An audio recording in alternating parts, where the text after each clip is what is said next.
I will now call the Monday, June 24th special board meeting to order. We are convened as of 4:33 p.m. Mountain Daylight Time. Thank you for your patience. I would respectfully ask everyone who has joined to remain muted unless you are recognized to speak. Before proceeding, I just would like to give a special shout out and thank you to our human resources team. We did have a new employee orientation planned here today, and thanks to their work, everything was all set for us to have this meeting here. So thank you to the team for making that happen. During today's meeting, we will also be providing communication access real-time translation, also known as CART. Anyone who would like to access this service should send an email to the RTD board office at the email address rtd.boardoffice@rtd-denver.com, and a link will be provided. Additionally, the CART transcript can be automatically translated into Spanish for anyone who would like access to a live transcript of this meeting in Spanish. I will now call for the roll. Treasurer Bouquet. Present. Director Broom. Present. Director Busick. Here.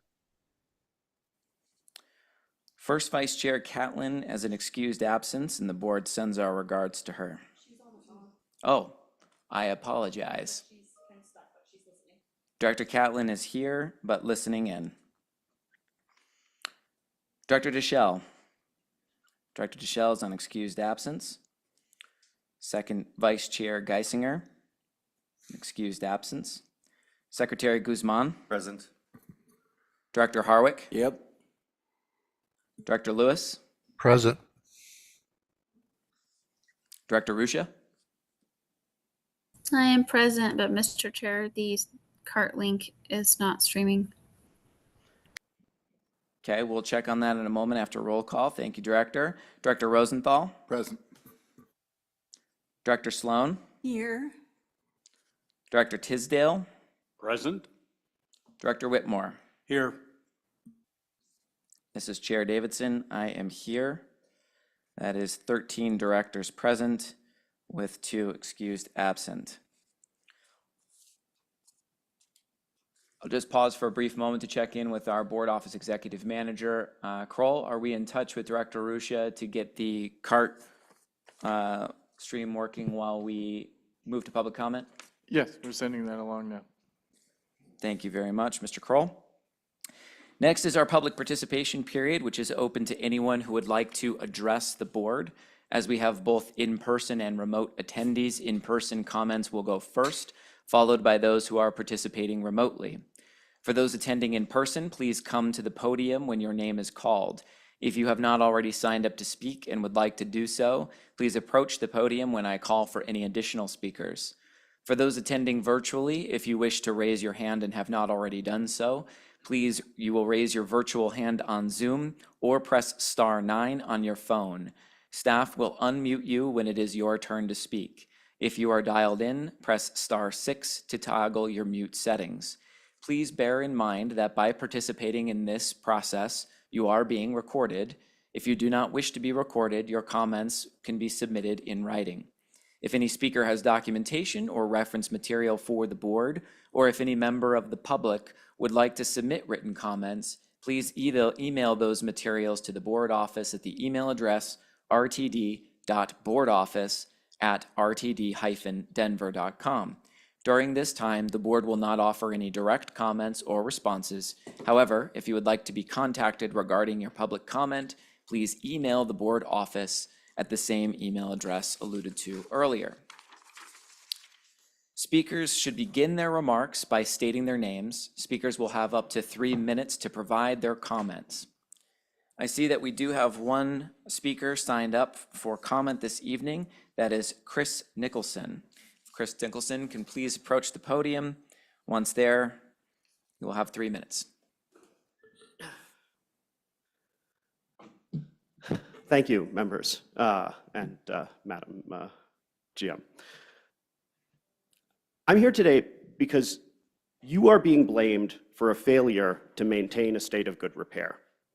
I'm here to say that I don't hold you responsible for that because decades of neglect cannot be repaired in a day. I know, because I follow all of you, that this board and this agency has made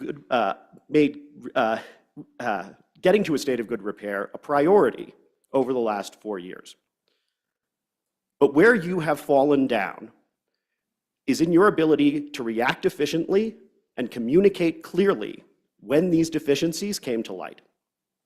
It is not acceptable to play hide the ball with the press and the public while you determine what to say. It is not acceptable for us to find out critical details from the press rather than the agency itself. And it is not acceptable for it to happen with virtually no warning that a serious disruption was possible until it was put in place. People's daily lives depend on RTD, and in order to rebuild trust, you have to prioritize forthright, honest, clear communication every single day. I know you all believe that. I ask you to recommit to it today. Thank you.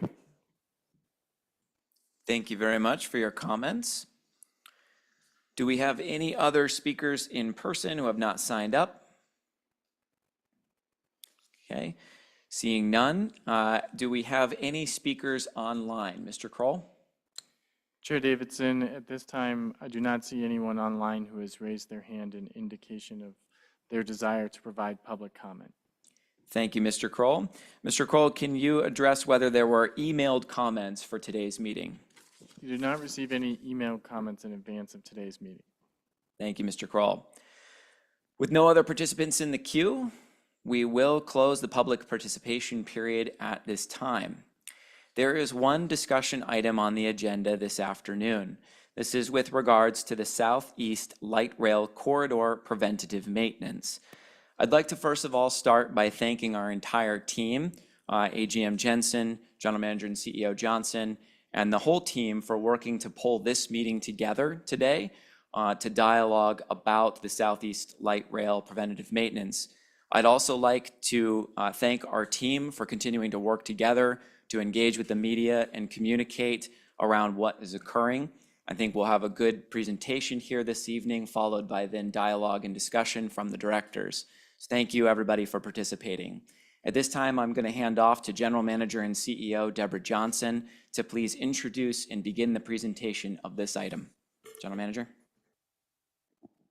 Thank you very much, Mr. Chair. Good evening, or good afternoon, I should say, to you and members of the board and to all who are assembled, both here in the boardroom and virtually. As introduced, I'm Deborah Johnson, General Manager and CEO. If we could pull up the presentation, that would be fabulous. So this evening, I, along with my colleagues, Dave Jensen, Assistant General Manager of Rail Operations, and Stuart Summers, the Chief Communications and Engagement Officer, are before you this evening to discuss the Southeast Light Rail Corridor preventative maintenance to ensure an operationally safe transit environment. If we could go to the next slide, please.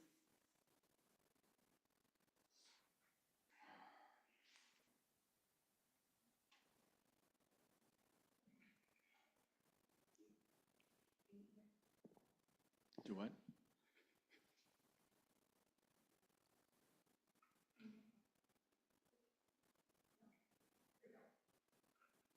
Next slide, please.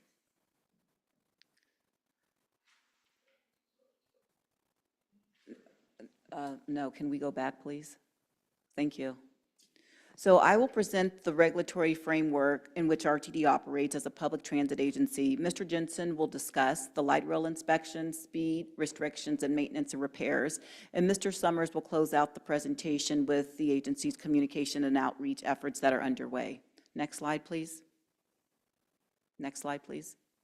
So to ground the board for tonight's discussion, it is essential to outline the regulatory framework under which RTD operates with respect to rail service delivery. As in this case with all public transit agencies delivering passenger rail service in the United States, RTD is regulated by federal oversight bodies within the U.S. Department of Transportation. The Federal Transit Administration, or FTA, oversees light rail service, whereas the Federal Railroad Administration, or FRA, oversees commuter rail.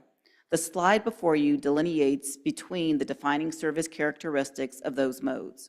For example, as defined, light rail consists travel shorter distances between stations than commuter rail trains. Next slide, please.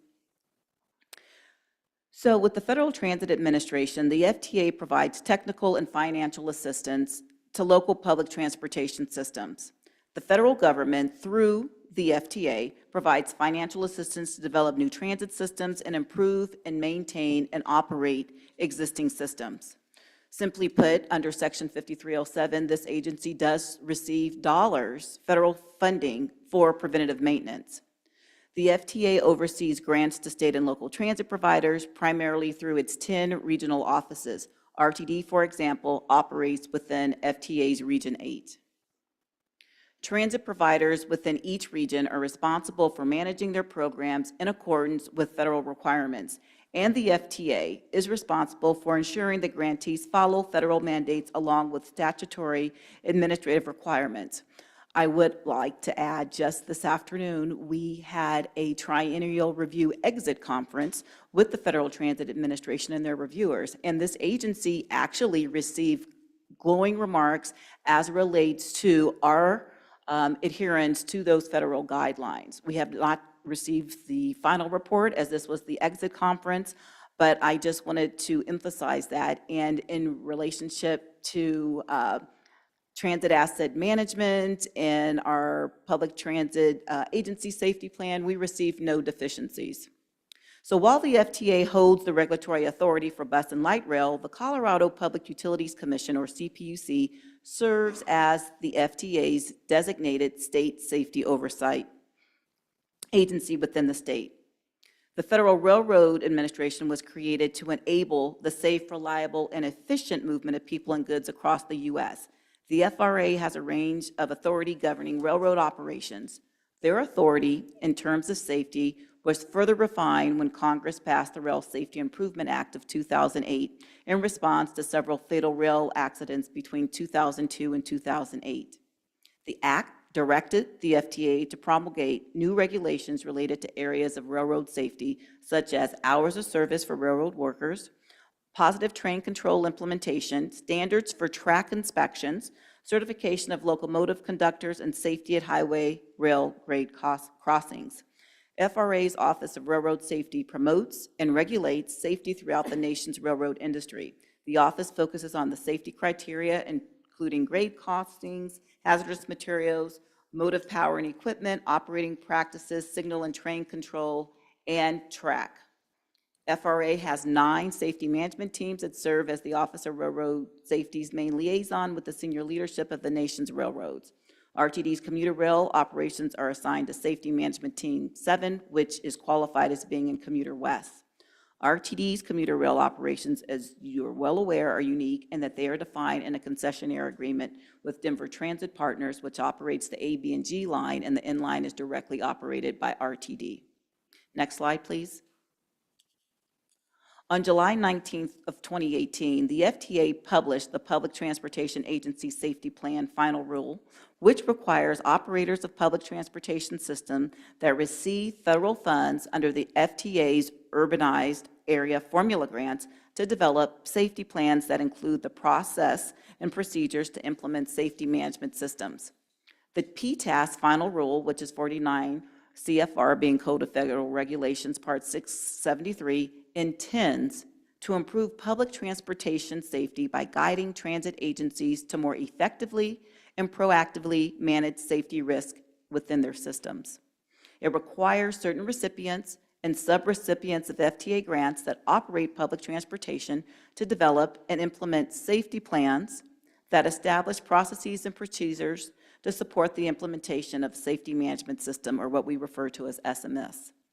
SMS is a comprehensive collaborative approach to managing safety. It brings management and labor together to control risk better, detect and correct safety problems earlier, share and analyze safety data more effectively, and measure safety performance more precisely. Each year, the agency reviews and updates its Public Transportation Agency Plan, the PTAS, which is first approved by the Joint Labor Management and Safety Committee, then this board, and prior to its submission to the Colorado Public Utilities Commission for final approval. Next slide, please. The FTA requires agencies that own, operate, or manage capital assets used to provide public transportation and services federal financial assistance under 49 USC Chapter 53 as a recipient or a subrecipient to develop a transit asset management plan, or what we call a TAM. An agency's TAM plan should outline how people, processes, and tools come together to address asset management policies and goals, provide accountability and visibility for furthering understanding of leveraging asset management practices, support planning, budgeting, and communications to internal and external stakeholders. Each transit provider must also designate an accountable executive. That's 49 CFR 62.5.5, to ensure appropriate resources for implementing the agency's TAM plan and the Transit Agency Safety Plan. In RTD's case, the general manager and CEO serves as the designated accountable executive. More than $9 billion in fixed assets are included in RTD's TAM plan, which serves as a blueprint to extend the design as built life of those assets. Each year, RTD submits its TAM plan to FTA's Region 8, the Metropolitan Planning Organization, which in this region is DRCOG, and CDOT, for incorporation into the State Transportation Improvement Program, or the STIP, and the Transportation Improvement Program. So keep in mind that the Colorado Public Utilities Commission does not have auspices over the Transit Asset Management Plan.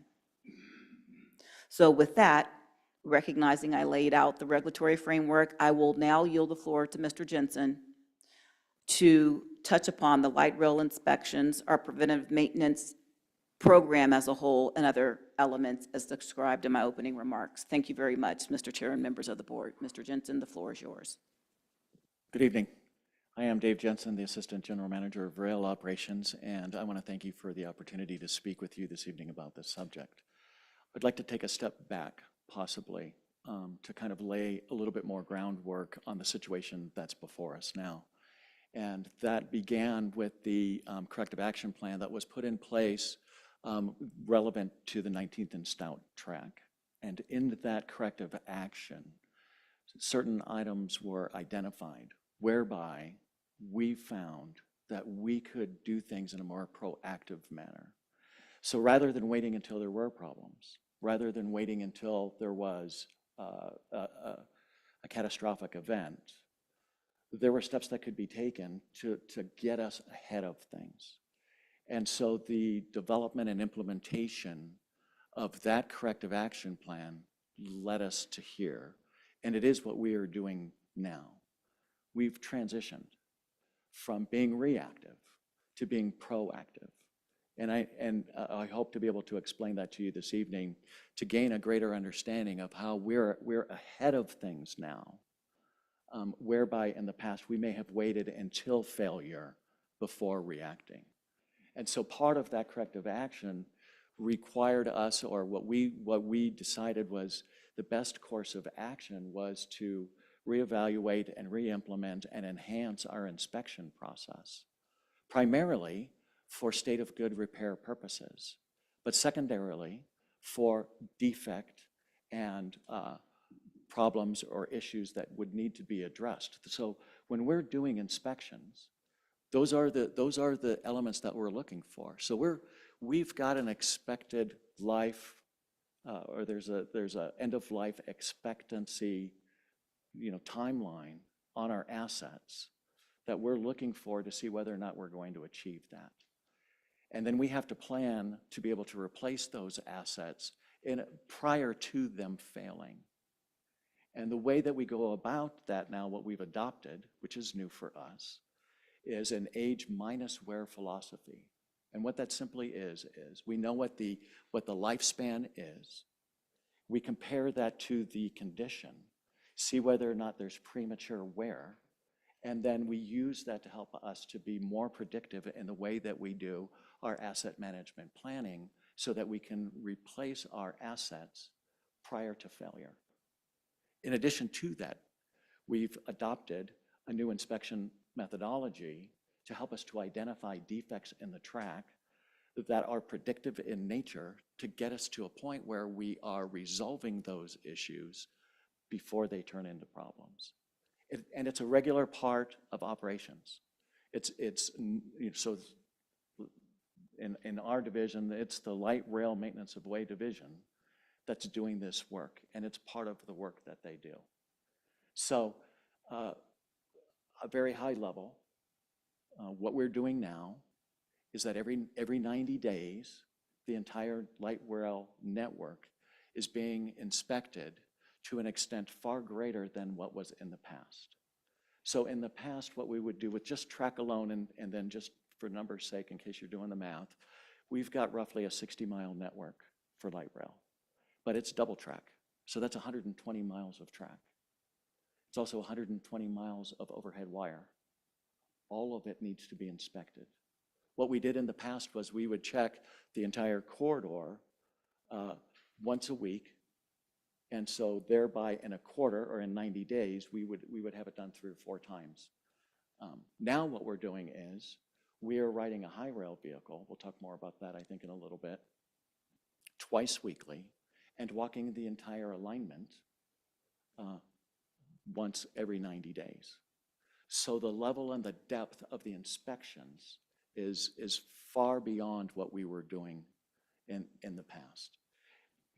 Getting that knowledge and then documenting that brings us to a place where we can be much stronger in our predictive abilities as it relates to inspections, asset management, and then defects. Part of what we did too, in addition to that methodology, was we adopted the APTA track standards, which we did not adopt prior to this. What we had was RTD's internally developed track standard manual. It was modeled after a number of other track standards, APTA being part of that, FRA standards being part of that, but it was our own internal inspection manual, also approved and audited by the state regulator. But the APTA standard being more robust, our decision was to adopt that. So we've committed to follow the APTA standard for track inspections. And in the APTA standard, what we discovered when we implemented it for the first time was defects that required a restriction. And so because we committed to this standard, and it's part of our values to be forthright and trustworthy, to do what we say when we say we're going to do it, we made a commitment and we're keeping it. It is us being proactive. I'll talk more about the defects that we found, and we'll get into more detail, I think, a little bit about the methodology. One of the things that I would point out as well in the documentation is when we were doing inspections and we were filling out inspection reports, there may have been hundreds of data points that were being tracked. Today, there are thousands. And so what that's going to do, and not only do we have thousands of them, we're getting a higher level of detail. Before, our track inspections were a pass-fail. Is the track safe to operate on? Based on the criteria set forth for that, we would decide, we would go in and we would do that inspection, and yes, it was safe to operate on, and we would operate on it, or no, it wasn't, and then we would shut that track down. Today, we've got a 5-point system where we're determining the rate of wear along with different factors that are giving us, so we can rate premature wear on the rail and then go back in 90 days and do another assessment of that exact same defect in that exact same location and determine what that rate of wear is. And over the course of time, that's going to help us to be more predictive. So that's what we're doing. I want to take a step back too, and I don't know how well you can see that track on that picture on the right. But if you look at the track, what we will look at is we will look at the subsurface, we'll look at where the rocks are, we call ballast. We'll look at the ties, we'll look at the rail, we'll look at the fasteners, we'll look at the gauge, which is the distance between the tracks. So we'll go into an in-depth look at the track system. And if you see that track system there, an expert who's been trained in track can tell you whether or not it's safe. They can tell you whether or not it's been moving. They can tell you whether or not there's problems with the subgrade, the subsurface. And so looking at that through a layman's eyes, we just see railroad tracks. But to an expert, they're looking at all the intimate detail of it. So again, we've got trained staff. The APTA standards details out what the requirements are for our staff to have in order to be able to do inspections. I spoke earlier about the traveling inspections. I'll use that term on high rail vehicles, which is a truck that have train wheels on it, and we operate that at no more than 15 miles an hour. If it's straight, level track, if it's a grade crossing or their switches, we'll do 5 miles an hour, and that gives us a high-level view of whether or not there's any significant anomalies that we need to go back and look at, and we can sweep the entire system that way. So we are doing that, and then we document that process and/or go back and look at things that might be a concern to us.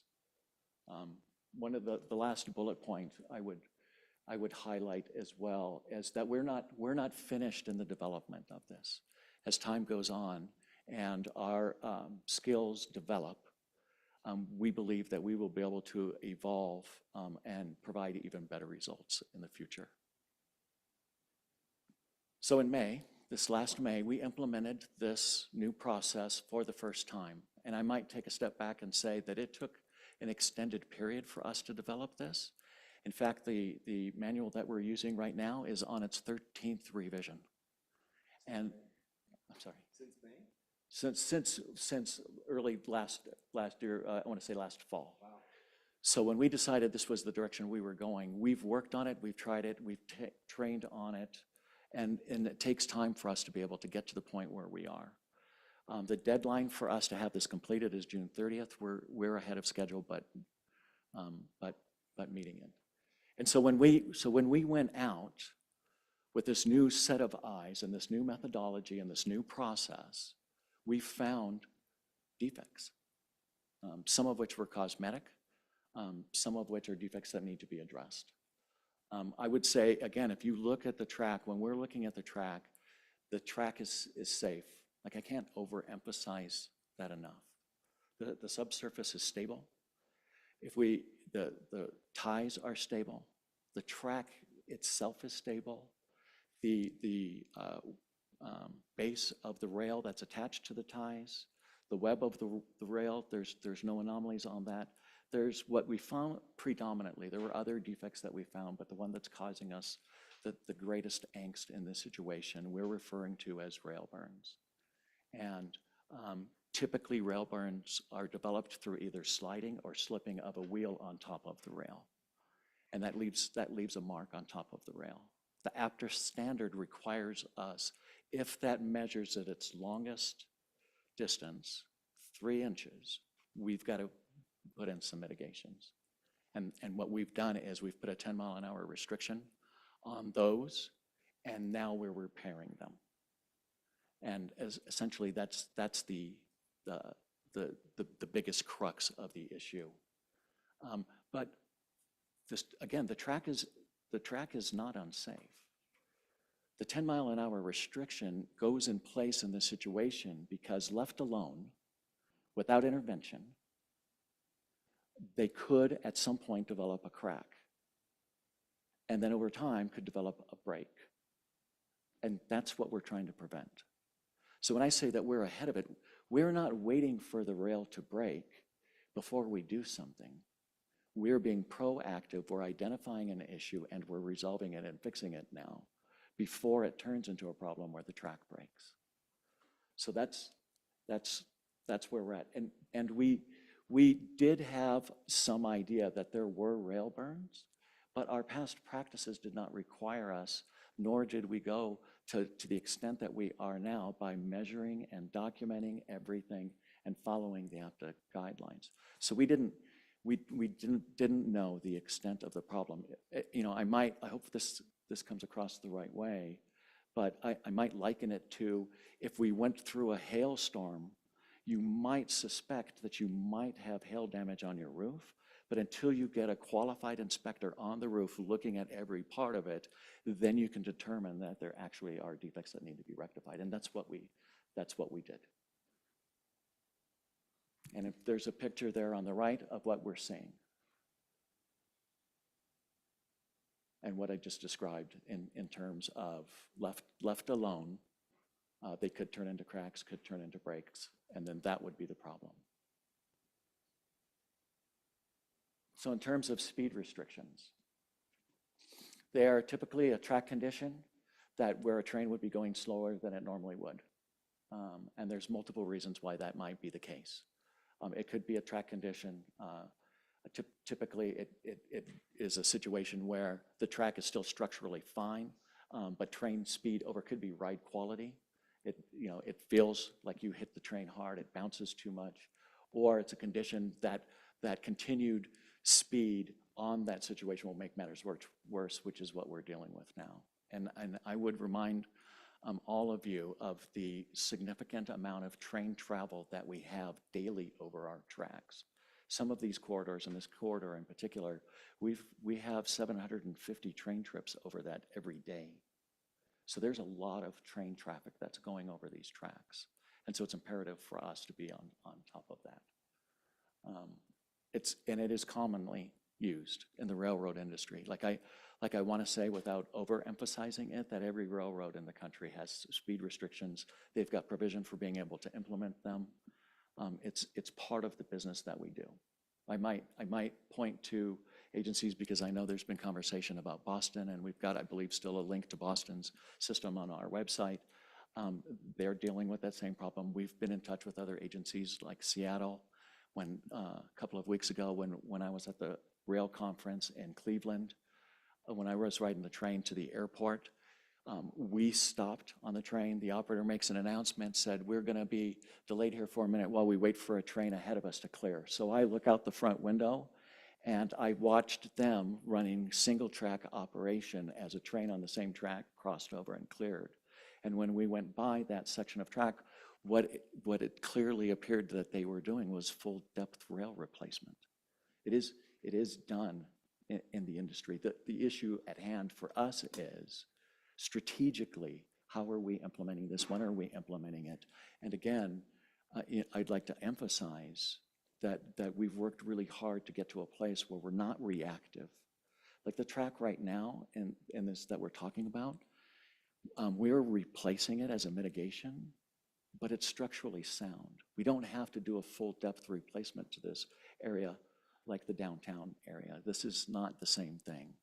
And this is us being proactive, resolving issues. And we're setting a baseline.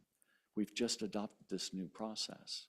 And so we know that there's going to be some hiccups along the way, and there's going to be some strain. And we feel that as well. Nobody wants to provide high quality service more than all of us here in this room, and that's what we're working towards.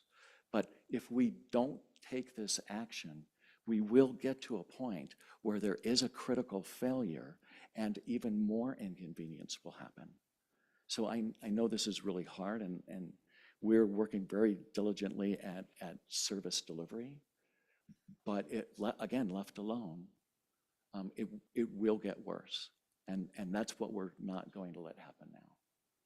And I would give examples that since I've been here at RTD and in my past life properties, we've had speed restrictions issued. I don't want to say all the time, every time, all day, but it hasn't been uncommon. It's just the magnitude and the timing. And this is that perfect storm where the location that we found, which by the way, it was due. That's why we went there, because it was due inspection and we didn't want to miss our PM time, our preventative maintenance time. So we had to go there.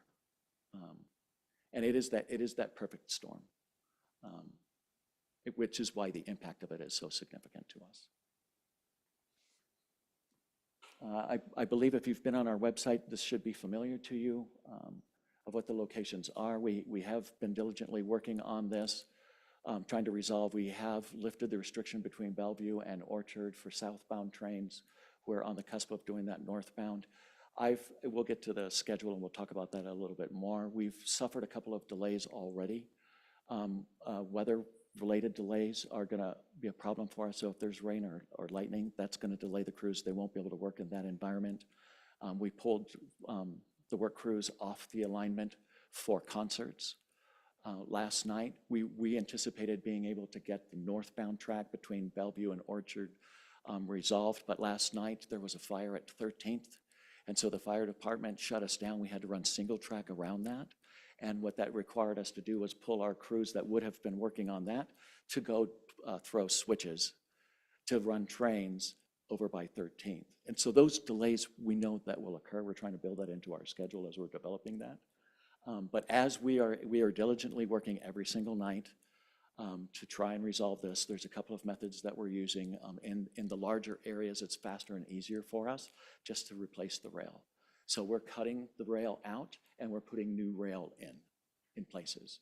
That requires us then, once that new rail is in, is to make sure that it's got appropriate profile, that it's set in properly and in place and it's safe to be operating on. We can also grind, which like a sander on top of, if you would imagine an electric sander, we can grind if it's just the top.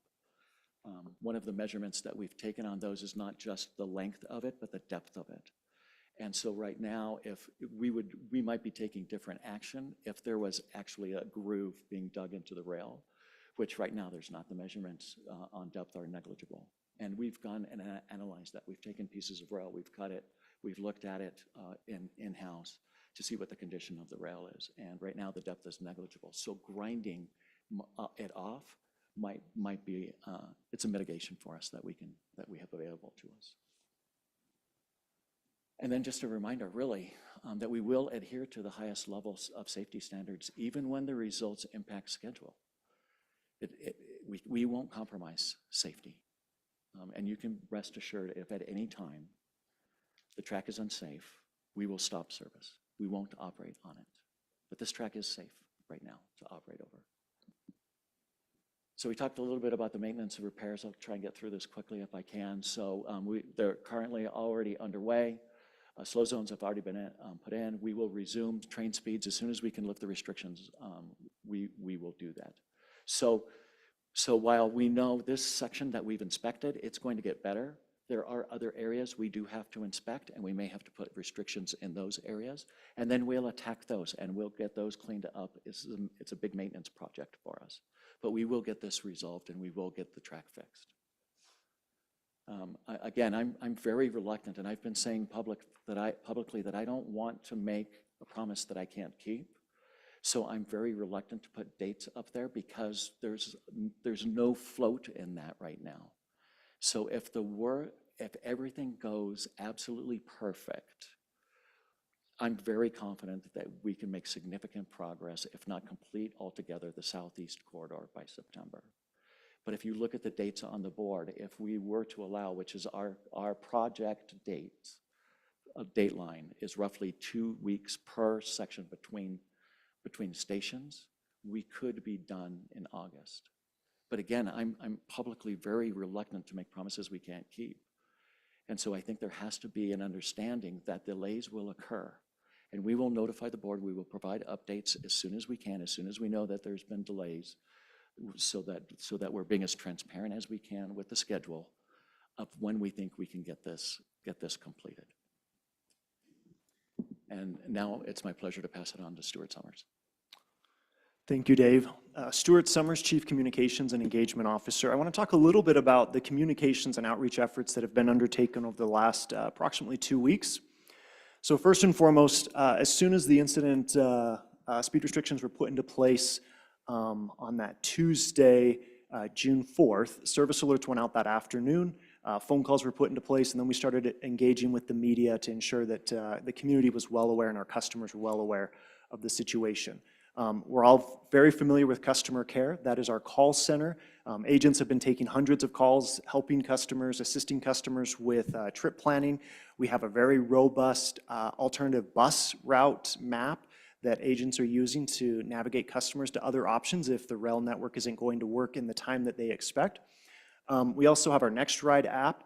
Obviously, we're familiar with that, with options for trip planning, understanding the delays and disruptions, and then also being able to see the trains in real time and see where they're at and how they're moving through the system. And then the last thing that's been heavily utilized over the last couple of weeks is we've had a number of customers reach out to us on social media asking for specific information about where they're at and how they can navigate the system. And so this has been very helpful for us to, in real time, respond to comments and messages that we receive on social media and be able to provide that assistance to customers. I'm also happy to report about the impact team. We've talked about our impact team in this room before. When we developed the impact team and launched it last month, it wasn't envisioned that we would be utilizing the team in this manner at this time, but I'm glad we had it in place. And so what we've been doing is we've added additional schedules for impact team members. We have approximately 40 of these employees that are going out across the system. We've prioritized their scheduling to be along the E, H, and R lines to assist customers at impacted stations. I mentioned we've added additional shifts, and right now what we're focused on, especially with the hot weather that we're experiencing, we have water bottles and water stations, and we're just out there at some of these hotter times of day to try and assist customers that are waiting and then be able to provide those real-time updates. All of you should be very well familiar with our speed restrictions webpage. This launched on June 11th. We've had more than 6,000 web views in the last 7 days. We've widely promoted this both internally and externally. This is the source of truth. We're trying to point all media, customers, stakeholders, anyone within the community to go to this webpage. As questions are coming in, we're putting the answers to those questions on this webpage as well, because we want everyone to have the same access to the same information. We're putting up new videos all the time. Every single day, including weekends, this page is updated. And so we went through a major update on Saturday this past weekend, and then again yesterday on Sunday. We have a digital awareness campaign that is also underway. It launched on Friday, June 14th. So we have assets that are available in English and Spanish. We're rolling out these assets across social media, YouTube, programmatic ads on metro area web pages, really trying to provide accurate information, dispel rumors, eliminate confusion, and really point people to accurate schedule information so that they can utilize the system and be successful in their trips. We've also been doing extensive media relations. As of Friday, we had 75 plus media inquiries. We're probably up closer to 85, almost 90. Really trying to answer a lot of questions from the media, back to dispelling some of those rumors, correcting facts, ensuring that everybody has accurate information about the situation. We've held 2 media events on June 14th and June 21st at Bellevue Station and Orchard Stations, respectively. We had fantastic attendance from the media at both of those events. A lot of coverage has been out there about this situation. And then we've provided a lot of news releases and fact sheets and talking points to ensure that reporters, members of the media, and stakeholders are well aware of the situation as well. Mr. Jensen alluded to this, but I just want to emphasize that every 48 hours, we're providing a track repair update on the webpage. And so we just uploaded the most recent one about an hour and a half ago. It's similar to, it's the report that we send to the PUC. We also have updated timelines. There's a table on there that reflects the schedule. It was updated again today, so as the situation changes, we want to make sure that we're providing those real-time updates. And then as speed restrictions are lifted, we're updating the impact map. And back to that digital campaign we have underway, those assets are regularly updated as well. So as speed restrictions are lifted, we're updating that information in our digital campaign to ensure that the information is accurate in real time. And with that, we'll stand for questions. Thank you very much. I appreciate it a great deal. Thank you for this presentation, General Manager and CEO Johnson, AGM Jensen, and Mr. Summers. This was very helpful to understand. I'd also like to thank the team for the responsiveness over the past few weeks here, some late nights, early mornings, and appreciate the move to transparency. Certainly appreciate, Mr. Summers, the move to increase public transparency around not only what our updates are, but the updates of communications between RTD and the PUC. I know I have some questions. I know many of my fellow directors have questions, so I'll start with those who have their hands raised here, then we'll move to online hands. I'll start with Director Whitmore. Thank you, Mr. Chair. Mr. Jensen, go back, if you would, to packet page 18, PowerPoint 14. Just a couple of questions in regard to the photo of the wheel burn graphic.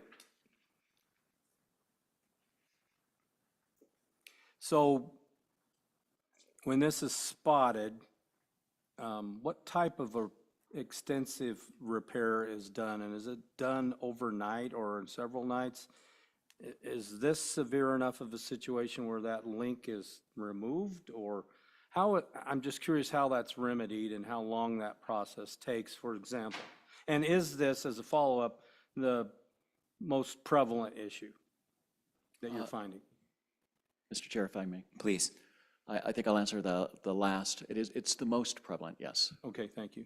And the process is, once that's been identified, we'll go in and measure it to determine how urgent it is for us to take action. So if it's, right now the problem that we have is that we've got a number of them that are over 3 inches. And so that requires a speed restriction. And so we're trying to mitigate those first. So depending on the size of it, depending on where it is, we might grind it out. So we may take a grinder out and try to grind that, depending on the size of it. Again, that might take us a couple of hours, or it could take us an evening, depending on the size of it. But we've got multi-crews. If we've got one in one spot and then which is the case, then one in another and one in another, it's easier for us, rather than grind, just to replace the rail in that location. And so what we're doing is we're bringing out new rail to the location. And when we get to one section between stations, the first step that we're doing so far is bringing rail and staging it there so that we have rail on hand. Yeah. In the event that it's decided, let's just replace the rail here, it's going to take us too long to grind this out, we can replace the rail.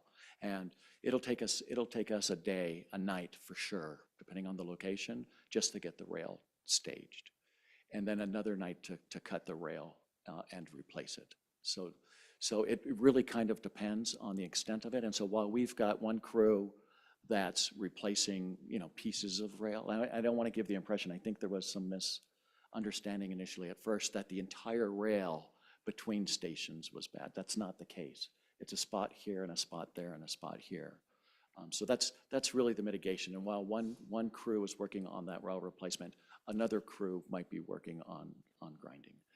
The picture that you see here, those measurements, that's likely a spot we would grind out, not likely replace, depending on whether or not there was another one close by. Okay. Thank you very much. So there's no speedometers for riders to check the speed of light rail or commuter rail. 10 mile an hour is painfully slow, as we understand. But these vehicles are not moving at the speed of commuter rail by any means. What is the optimum speed generally in these kinds of areas? Light rail could do 55 miles an hour between Okay. stations on the open right of way, but I'd have to, each spot is, if there's a curve or, on approach to stations, we're doing 15 in the stations, so. But it's 55 mile an hour maximum on light rail. And if you're used to that, that's a significant drop-off, so I certainly understand that. Okay, one other question, if I can, Mr. Chair. Going Go ahead. over to packet page 26, slide 22, it's your timeline.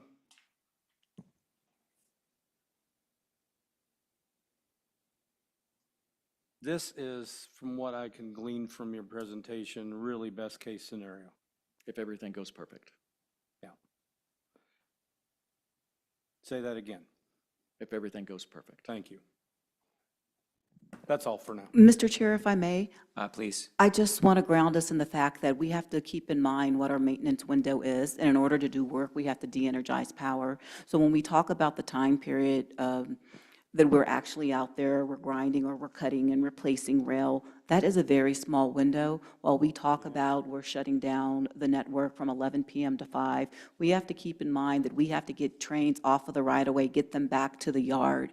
And in order to do that, we can't start work until every train is off that rail network and it's de-energized. So we're roughly talking about not a 6-hour window that's out there because we are staging and we're getting crews in place. We're talking about a really small window. So I just wanted to ensure that everybody garnered that understanding. And to the point that you raised, Director Whitmore, about this optimal timeline, we are being very cognizant of what we say because due to the fact last night there was a fire and we had to redirect crews when we were out at the station on Friday waiting for the train because we did take the train. we experienced those delays as well and saw the lightning. And so what happened was the crews that were on the right-of-way, quite naturally, had to cease the work that they were doing. It was separate from the work we're talking about here, but all of those different elements come into play. So I just wanted to ensure that I amplified that for everybody's understanding. Thank you very much for the opportunity to do so. Thank you very much. Appreciate it. Move now to Director Harwick. Thank you. So I've got a few questions. They're kind of all over the place. So obviously, you've brought in some new processes here. How is that affecting our people power? I know we've already kind of been struggling with that, and how are we dealing with that situation? Mr. Johnson. Mr. Chair, if I may, that's a great question. Thank you for asking that. Our HR department has done a wonderful job of helping us. So the Maintenance of Way department, I know you've heard Ms. Johnson indicate that it's not just train operators. It's MOW, it's maintenance of way. Skilled labor, those are the hardest positions for us to find. The track department and our rail laborers are doing a lot of this heavy lifting, and we've seen significant increases in our labor force in that specific classification. It is more work, and so it is more time consuming, and so that is challenging for us, but it's the best course of action. What we're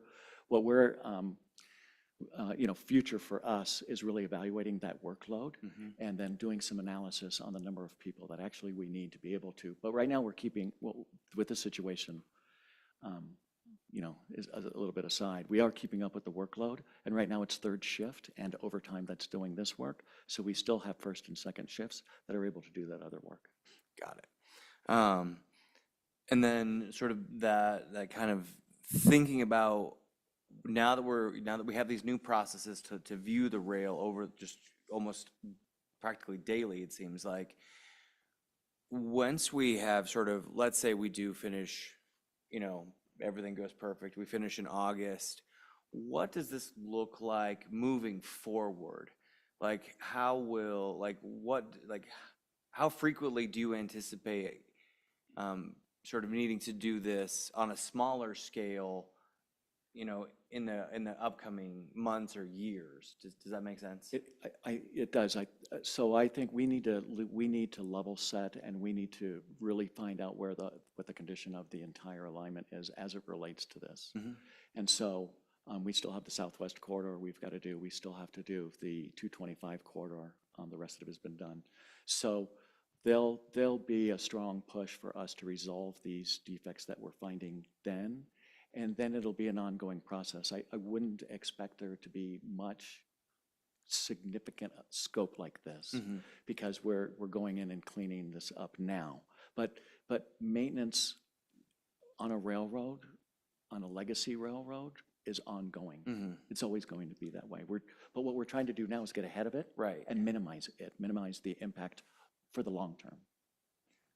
And then my last question is, I'm just a nerd for science, so I'm just curious, like, have we thought about, like, and maybe like in version 20 of the book, like thought about like utilizing AI to analyze the data or work that into potentially, so like even being able to film the tracks and be able to do that on a real-time basis instead of having somebody out there. And again, I get that we may not even be having this conversation yet, but I more just want to be thinking about, like, how do we imagine this for the future? We've had, Mr. Chair. Please, go ahead. We've had no specific conversations about AI, but we're always looking at new technologies to try and improve our processes. And I anticipate that will take place as new technology becomes available and we become aware of it. And I would anticipate us incorporating new technology. Cool. I'm done. Thank you. Thank you. Director Sloan. Yes, thank you. I appreciate this really thorough and good explanation and rationale for the current inspection and maintenance program. And I also appreciate my fellow board members' questions. I just have one quick question, and also I feel compelled to make a comment as well. The quick question is, Initially, I think there was mention of lack of availability of rail. Has that been resolved? Mr. Chair, Jensen? if I may, I think I would have to go back at the statements. I think it was availability of maintenance crews. We've got rail on hand. We are ordering more as part of our normal process. Right now, we've got rail, but without knowing what the entire scope will be after all of the inspections are done, we can then evaluate it against what we have in stock at that point. But the availability of rail is not an issue. It's been personnel. Thank you. And my comments, again, no one questions a commitment to safety for our riders, our employees, and our system, and we really appreciate it. And you have really spelled out what the situation is tonight. However, it's been belated. I recall in the May, when we were discussing the May 2024 service changes, that there was some question of would maintenance require shutting down all the light rail systems at 11 o'clock. And then that was adjusted. So it appears to me that this was looming back then as well, that, staff was thinking, we are heading into the unknown here when we do these inspections. Is that true? Mr. Jensen, please. Not the way exactly that you're saying it, no. We didn't anticipate this. But what we do need, as Ms. Johnson spelled out earlier, is we need a larger work window overnight. We have to have an ongoing maintenance program sufficient so that we can do work on and inspect 120 miles of track and 120 miles of wire. And so our inability to have longer periods of time over an expanded period makes it really challenging for us to be able to do in-depth work. And that's really the focus of what that was about, was preventative maintenance, not this specific situation. We didn't know this was coming. General Manager CEO Johnson? Yes, thank you. And I appreciate your comment, Director Sloan. And just to orient us, as Mr. Jensen alluded to when I was talking about the maintenance window, I think it's important to recognize that here in this agency, that we have been oftentimes resistant to shutting down the railroad for maintenance work because of the situation that we're enduring now. And I believe it's been exacerbated to the point that Mr. Jensen touched upon. Some of these elements we have to get into place, and recognizing that we leverage the APTA standards in May.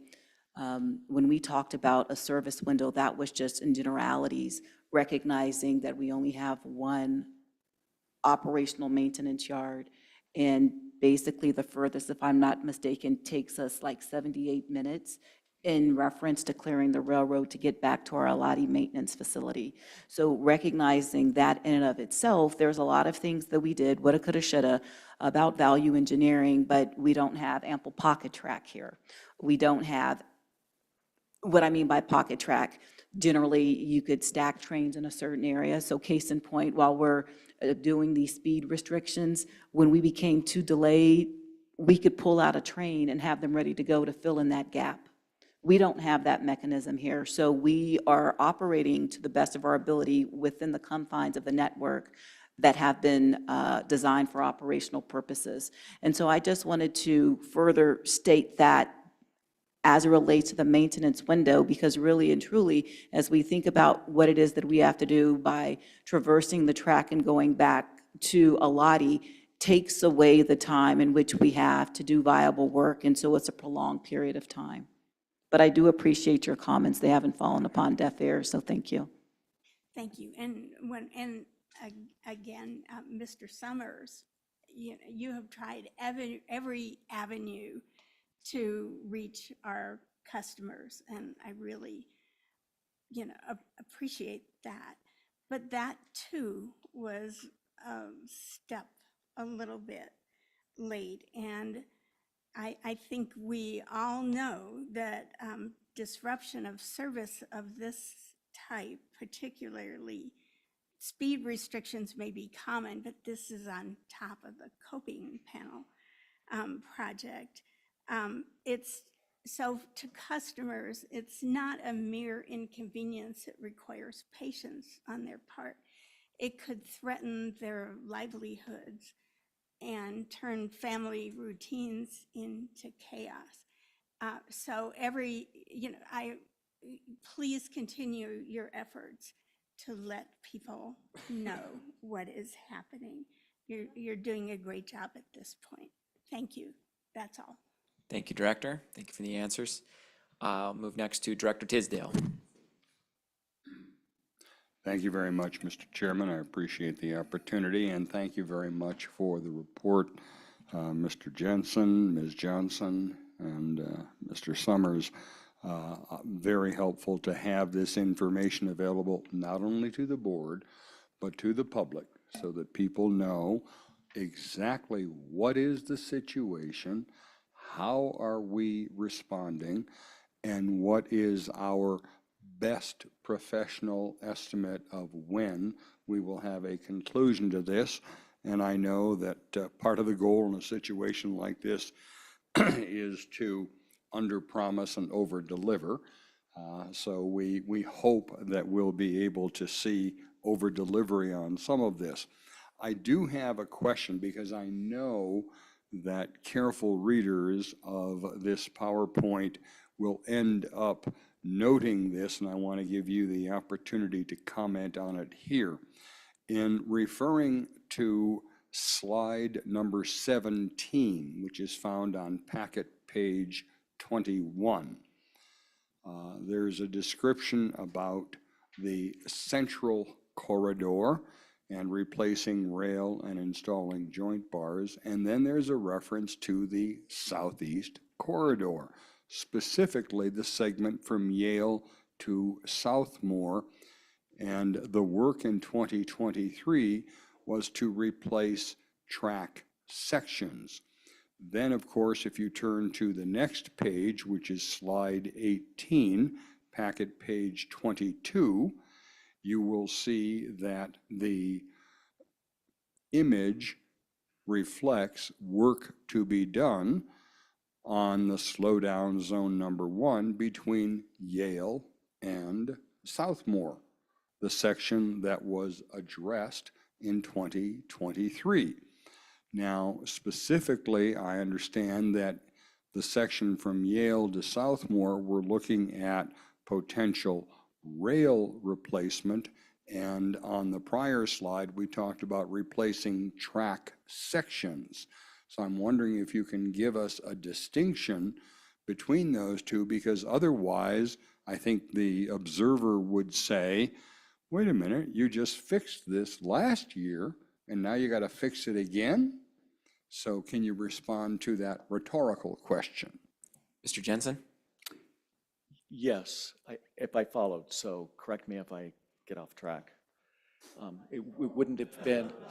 He meant it. It wouldn't have been the exact same. So that other section between the Yale and Southmore, there's a spot, we're not talking about the entire section. That's the thing in it, and it might be semantics, and we'll talk about that to clear that up. When we're replacing rail or track, it's essentially the same process. It's pulling out the rail and putting new rail in. But there was a different spot that was troubling us. It was developing a heat kink. At the risk of overcomplicating what could be a simple matter with our track, one of the things that plays a significant factor is the weather here, because we've got such extremes. So it's steel, and so it contracts in the winter and it expands in the summer, and it's got to be able to withstand all of it. If there's too much rail, and as it expands in the summer, that steel has to go somewhere, and so it will push out at the weakest point, and that'll create a kink. That's what we were struggling with last year. So the solution to that is to cut that small piece out, replace it with another piece of rail that's smaller, welded, and de-stress it so that it's good. So these are different defects in different locations. essentially, I think might answer your question. I hope that was Mr. it. Chair, if I may. Please. So I do understand that, and I thank you. As I say, I wasn't certain whether the use of the phrase replaced track sections meant something different than rail, because up above it talked about on Central Corridor replaced rail. But what I understand is along that section from Yale to Southmore, last year there was a different problem that was found, and that problem was addressed and fixed with a replacement of a portion of rail. We did not at that time notice this rail burn problem that we have now noticed in that same track section.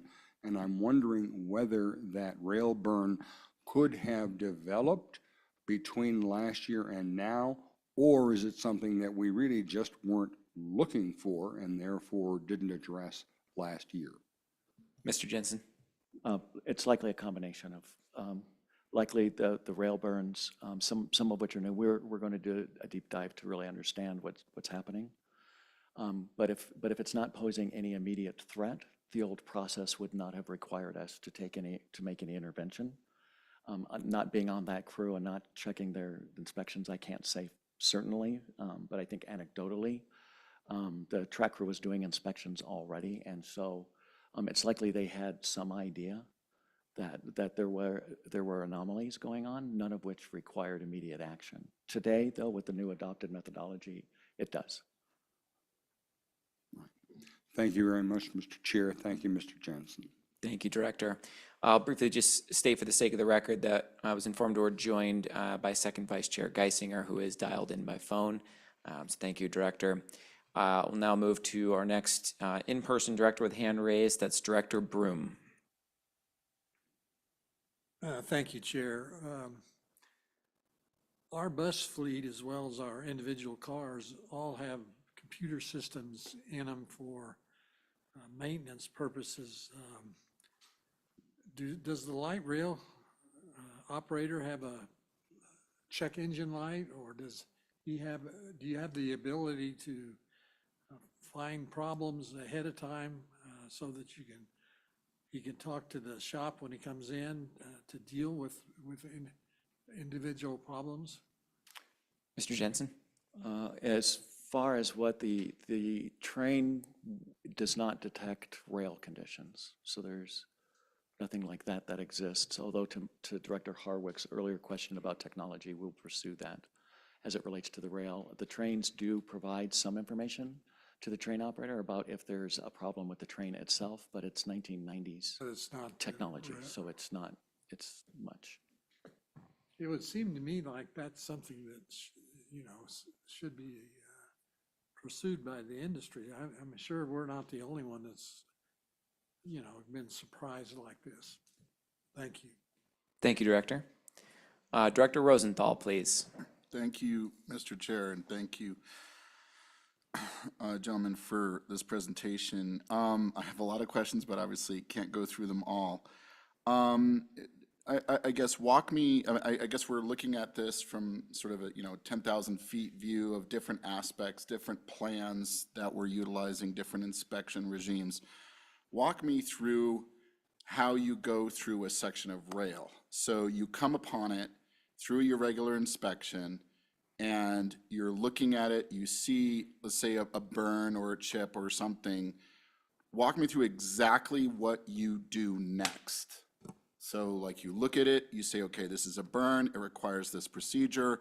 Is there any sort of technological testing that is done on stress? I mean, tell me what the process is, all the way including communication to the trains as to, do we slow down, do we not slow down, do we replace, not replace? Sort of, I guess, obviously you don't want to go through many years of your experience of what you do, but just give me sort of an idea of the process. Mr. Jensen? Thank you for that question. It's a big one. So the immediate, if somebody's walking the track, is what I'm hearing you ask, and they encounter a defect, they'll do an immediate assessment. And the assessment really is severity-based. So how bad is it? Does it need immediate attention? Does it need a restriction? Is it safe to operate trains on? And so if if in this case where it doesn't require immediate intervention, if the person's equipped, and likely they are, they may measure it and mark it, and so we'll geocode that so we'll know where that spot is, so that we can go back and look and see, okay, what are the mitigations for us to be able to do that. If it's a situation that requires a restriction, the notification is made to the control center, and they tell them the exact parameters of where those restrictions should be. So they'll call that in. The track crew, the maintenance crew, they're the ones who will determine what the speed limit is. They'll inform the OCC, the control center. The control center then puts it on our operating board. Every operator has a board that tells them the condition of the track of the entire railroad. Every day it's a living document. As conditions change, the controller will put out an order to all of the trains and give them an order and give them the parameters. For example, all trains in the system, we're going to go 10 miles an hour between here and there, and then get an acknowledgement from all of the trains. Every train operator will then report back, I understand that I've got to go 10 miles an hour between here and there. Speed limit signs will be placed, and then we're recording that location. They'll go back to their supervisor. They'll evaluate the situation and determine the best strategy for mitigation. Is that too high level? Does that answer your question? And if it requires the replacement of the track, then that's the next step potentially. If it's like, okay, we really do need to do that, and then so trains might be diverted to a single track, or what happens in order to replace that section? If we can't mitigate it, like typically we reduce speed because it's the first thing that we can do. But there are other mitigations we can do, and we're doing that now. So let's say that there was a crack, hypothetically, on the track. We can put joint bars, which are steel bars that we can attach to the side of the rail, which will make sure that it doesn't move and hold it steady. So we can operate with joint bars on the side of the track with a crack in it if it's small, under a speed restriction, until we've decided, is that something that can be spot welded? Or is the crack such that it would just be better for us just to cut that out and replace it? And so typically those decisions are being made by management. Collectively, what's the best course of action in that situation? Okay. And then in terms of, so obviously I'm monitoring social media, and I see a photo on there from June 20th. And, I don't really, obviously you're the expert here, but there's a photo of like, well, there's some wires, and then there's like a chip of sorts on this rail. I'm assuming that you've seen that photo, and okay. All right. Anyway, I don't exactly. I'll show it to you later, but okay. Needless to say, and then so in terms of Mr. Summers, in terms of some of the media contacts, we've seen some reports of folks who are reporting on this. Are we also following up with some of those folks who have made reports on whether it's TV, radio, print media, online media, and saying, okay, I know you did this report, I'm now going to fill you in, and I'm sorry, I'm not trying to tell you your job, I'm just trying to follow up here because, as I talk to people in the community, they're like, oh yeah, I saw this report the previous day or what have you, or last night, and I just want to make sure we're following up with these folks who are really opinion leaders in the community as well. Mr. Summers? Yeah, thank you, Chair. A couple things. So every day we go through what we call our media clippings. So that could be newspaper, radio, or television, blog, anything that mentions RTD. And the team goes through to confirm factual information, check for inaccuracies, errors, things that maybe have been misreported that we need to follow up on. So we've been doing that very extensively over the last couple of weeks, especially early on. There were a lot of reports saying it was the entire light rail system. All trains were running 10 miles per hour across all lines. So those are some things that we quickly wanted to make sure that we followed up with those reporters and those agencies, those news outlets. I can tell you that we have great relationships with all of our media partners. And so, as we correct information, provide, additional background, we've had great success in helping them to understand the situation. Just like it is for all of you, it's a very complex situation, and it's hard for a reporter that's just covering it for that one day, and tomorrow they're going to go cover something else, to try and understand how to frame a story in 500, 800 words or under 2 minutes on a newscast. And so what we've tried to do is be very proactive with almost like a bulleted list of here are the high-level things that, we want to make sure that you're aware of, and then we're happy to address your questions as a follow-up. But we carefully track all of those inquiries to make sure if we need to correct any information. And then we also have our list of everyone that's covered these stories so we can follow up with those reporters. And we invited any reporter that has covered this story in any capacity to the media event we had last Friday.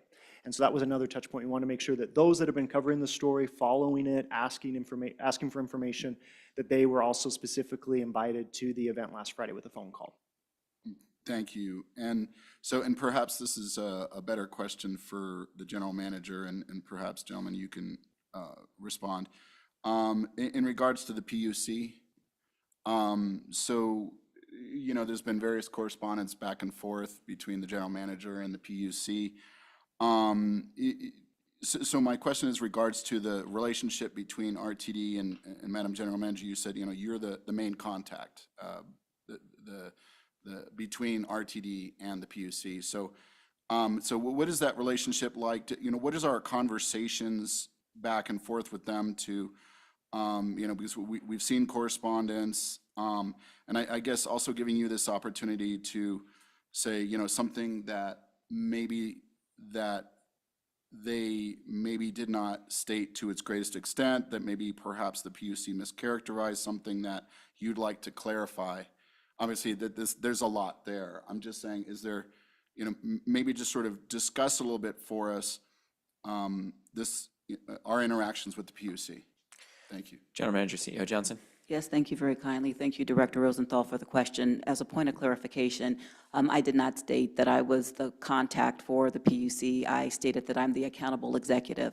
I'm the accountable executive for the regulatory agencies in which we partner with relative to our federal designation. In the audience, we do have Dan McLean, who serves as our Chief Safety Officer. He coordinates with the Public Utilities Commission as it relates to their responsibility in this instance is delegated in a federal statute as the State Safety Oversight Agency. I have recurring meetings with the Deputy Director of the Public Utilities Commission arm, the letter in which we received from Ms. Rebecca White. She serves as the Director of the, what is it, DORA? It's the PUC. However, we're dealing with staff, and I meet with Dr. Fishhaber, who serves really as the point person relative to safety oversight. I meet with her on a quarterly basis. Our staff have a good working relationship with the Public Utilities Commission. I think if anything, in reference to the correspondence that was disseminated on January 14th, we were taken aback by the nature of said correspondence that was transmitted. I firmly believe that that letter was already formulated prior to us having meetings. I personally had a meeting earlier in the week.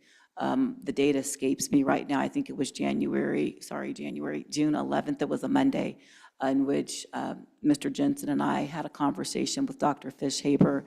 I could ask Mr. McLean in a moment to speak more specifically about the regular coordination that we have.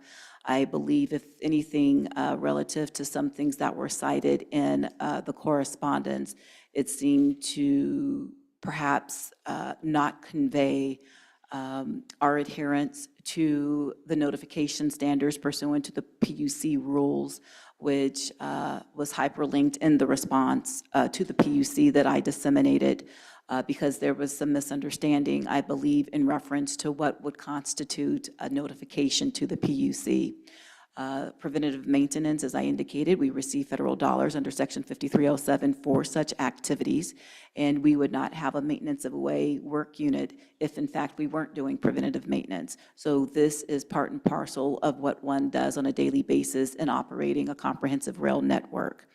Then more specifically, as it relates to the Public Transportation Agency Safety Plan and assertions that were made relative to the state of our rail network, I do think that that was a missed opportunity in relationship to not totally understanding what the Public Transit Agency Safety Plan constitutes, recognizing that we do have a safety management system, of which the PUC approved that report as indicated.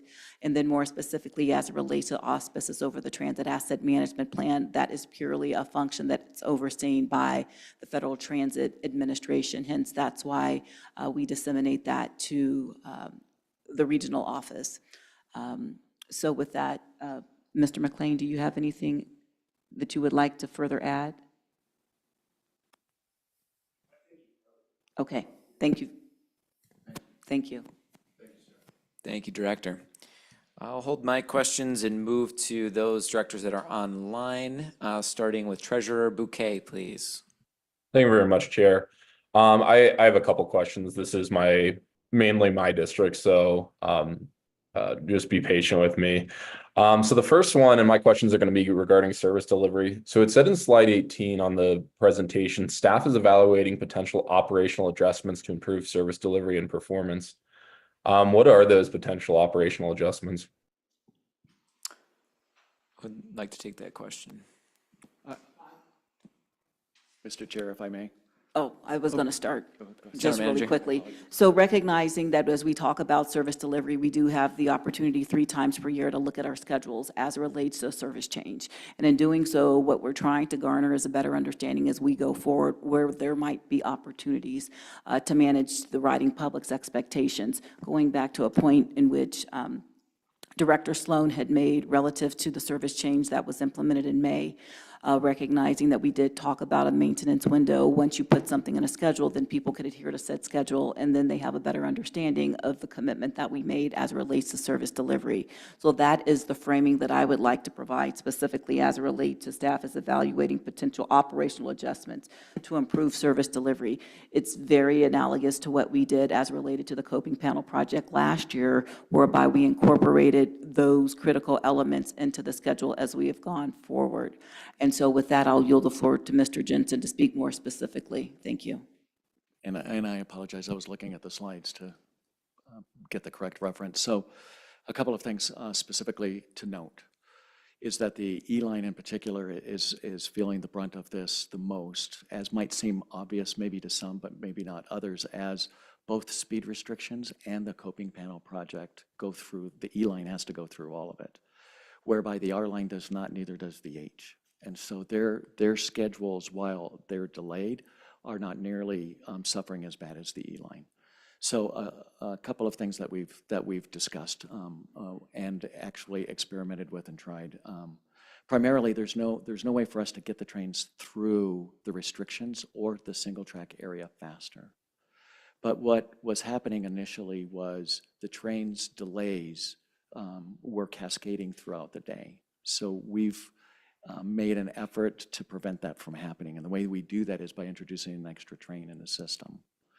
And so what happens is, and we've timed it, I was just looking at, the superintendent of service delivery sent me an email this afternoon as we're studying what's happening to the trains and whether or not there's mitigations we can implement. And there's a significant difference between certain operators getting through there or certain circumstances. So the 2 trains that we looked at, one train arrived at its destination 23 minutes late. Another train going through the same corridor immediately after it arrived 9 minutes late. So we're trying to dig in to figure out what exactly happened with that. Some of that is the train meet at single track. So if a train doesn't have to wait to enter single track and goes right through, it significantly improves its time. But if there's another train in single track operating the opposite direction and that opposing train has to wait, it's going to cost it time. And so what happens is, theoretically, if a train arrives 25 minutes late, we've built in layover time to absorb the delays that would be inevitable in any single track operation. But if that layover time is right around that 20-25 minute time period. So if a train is later than that, then what happens is the operator has to get to the end of the line. We have to turn the train so it takes time. The operator needs a break. We allow them appropriate respite, and then the train leaves. So that train might leave Union Station, for instance. It might leave 5 or 10 minutes past its scheduled departure, and then take more delays making its way back to Ridgegate, which then makes it late, even later out of Ridgegate, and so on and so forth. If we can drop a train back on the following train, we're losing a headway, essentially. So if we drop a train on the following train schedule, we can at least protect the terminal departures from each end. And so that way the customers then we can be more reliable, at least if they expect the 5:38 out of Bridgegate, there's a train that's leaving at 5:38 or as close to that as possible. So our massaging the system with trains is our attempt to try and maximize the accuracy of the terminal departures, knowing that they're going to be delayed mid-route. We have sat down with service and planning. We have had some discussions. If we were to add time to the schedule now, it's very, by the time we got the schedule written and bid out and implemented, we could be out of this, we could be getting close to September by then and getting that new run the new run board implemented. But we have had discussions about what it would take. I've not received yet an evaluation of how much additional time we could put into the train schedule. But if we were to do that, it definitely would require more operators and more trains. And then the concern we would have is the single track operation. The more trains we put into the system for single track, the more likely they are to get clogged up at single track and take even further delays. So there's a delicate balance that we're trying to find to optimize what is a very challenging and difficult situation.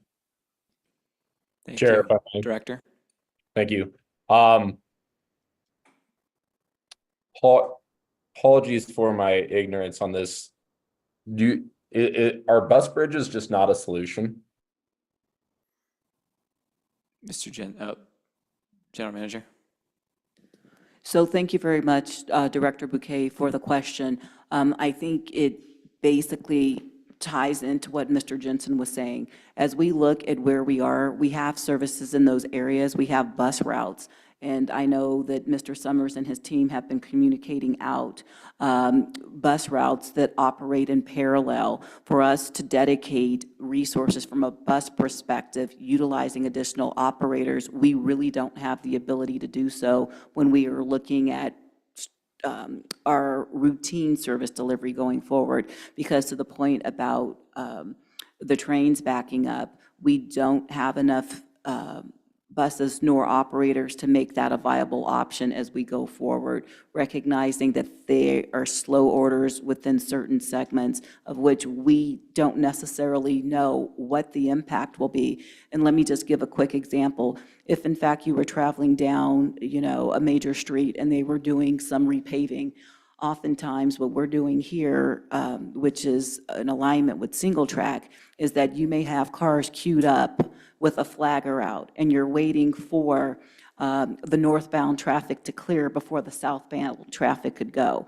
And so when you think about that, in all certainty, the viability of putting resources to bridge that gap, no pun intended, is not a good return on investment as we go forward for what we're dealing with in this instance.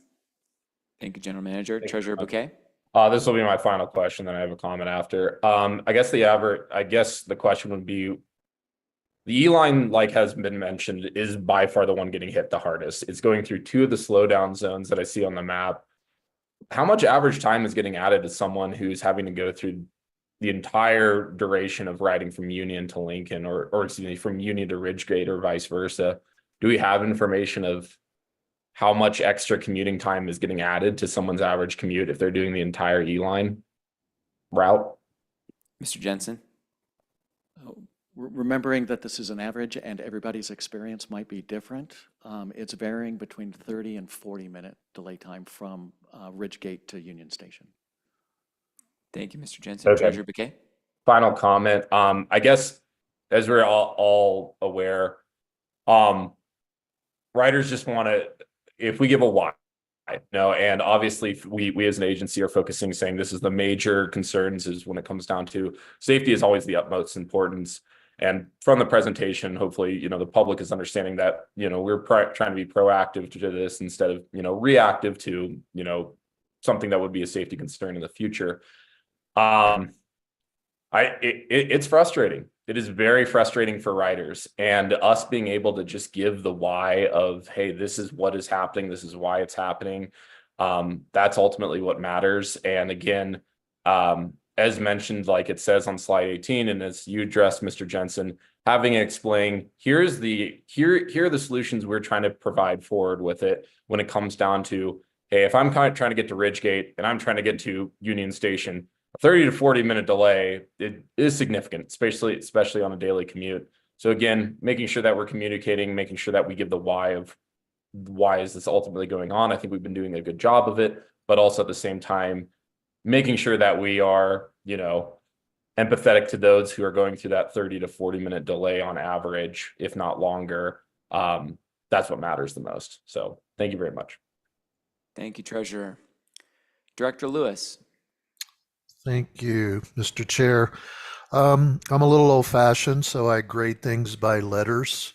As far as the safety is concerned, I think we're doing an A+. I don't think anybody's asked us to stop doing what we're doing. So I think we spend way too much time on that subject. As far as communication, I think we're a B+.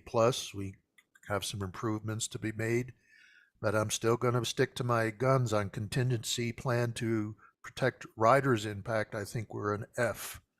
I just don't understand how we can leave the riders out there that we've challenged in the last 2 or 3 years to get on the train, to give up their car, to use mass transit, and then when things get like this, we just abandon them. Saying that, I've got 2 questions. It has been said that this is a legacy railroad and this is going to happen again. So I'm curious, getting back to the run board, when I think of run board, I don't think of train versus bus. I think as us as one team. So I'm curious of what changes we could make to the September run board in order to keep a reserve of bus drivers so we could create these bus bridges for future projects. General Manager. Yes, thank you very much, Mr. Chair, and thank you, Director Lewis. A point of clarification, we are not a legacy system. There are 8 legacy systems that are in this country, and we are not one. We are basically a new railroad, and what we mean by a legacy system, we're talking about the Massachusetts Bay Transportation Authority, which is a legacy system. We're talking about the San Francisco Municipal Transit Agency. We're talking about New York Transit. We're talking about those railroads that were in existence prior to World War II. So I just want to educate and inform everybody so there's not any misconception. I'm just quoting one of your staffers. I understand that, and I believe that Mr. Jensen was saying, as we look at the rail from a legacy vantage point, recognizing legacy systems that we have in place circa 1990. So I just am clarifying that for all those that are listening. And so as we talk about what it is that we're doing relative to our service delivery, when we look at bus and rail, that's something we're working towards, because we do here at this agency oftentimes do not approach things with the one RTD approach. Recognizing that we are hiring bus operators, and we do have service delivery options that we need to deliver. We are doing our ultimate best in reference to retaining individuals, because I think that is critically important. So when we talk about what might we do with the service changes, we basically have been going out. I just received updates today that we received more than 50 comments so far with our online forms relative to specific routes and specific lines. So we will assess that going forward before we bring recommendations relative to what might be an optimal service plan for the fall that will be in place until January. And so to answer your question more specifically, when we talk about looking at what might be beneficial for the network, we have to ensure that we are leveraging the resources that we have readily available. We need to ensure that we're providing services for the routes that we have. And going back to the question in which was posed by Director Bouquet when he asked about bus bridging, I think this is the same element. There is the potential that we could assess greater throughput on buses relative to routes that are running in parallel with the impacted line. However, we do anticipate that we would be through this preventative maintenance mitigation relative to the speed restrictions at that time. And as we look at maintenance windows going forward, as indicated in previous comments, that is what we are doing collectively relative to what might we do for adjustments and building in additional time to manage customers' expectations. So the schedule is keeping in hand with the commitment in which we make by presenting a schedule to the vast public. Thank you. Mr. Chair, if I may. Yeah, Mr. Jensen. As well, maybe to clarify a couple of points. What I want to convey is that doing maintenance and finding defects will be an ongoing thing, and we will repair those, and we will be getting ahead of it. That will be an ongoing part of our business. The magnitude of this specific situation, however, I wouldn't anticipate because the large scale of the slow zones, we had that conversation, we will get ahead of that. But the coping panel project and the downtown reconstruction all at the same time is a significant event. We will be finished with the coping panel project this year. And so I don't anticipate us having a situation entirely like this again. Thank you. Director Lewis? Yes, I just want to reiterate by implementing some board changes this September, there's going to be a need for additional drivers. I'm asking you to consider saving those drivers for incidences like this, because we can't say this will happen again and then turn around and add more service to the system to require more drivers and then be in this situation again. My second question, has it been considered, and I know the answer because you've answered Mr. Bouquet, but have you considered a bus bridge between Bellevue and Ridgegate in order to get them over to either the Inglewood, Oxford, or Littleton station? I know that's still a long ride, but at least the people could depend on a bus picking them up at a certain time and getting them over to a track that doesn't have these issues at this time. General Manager and CEO. Yes, thank you. Director Lewis, if I'm not mistaken, I believe when you're talking about the board, you're talking about extra board? Am I correct in my assumption? Correct. Correct, okay. So just something I want to share. So our colleagues that are represented bid on work. And so based upon what they bid upon, we do have extra board operators.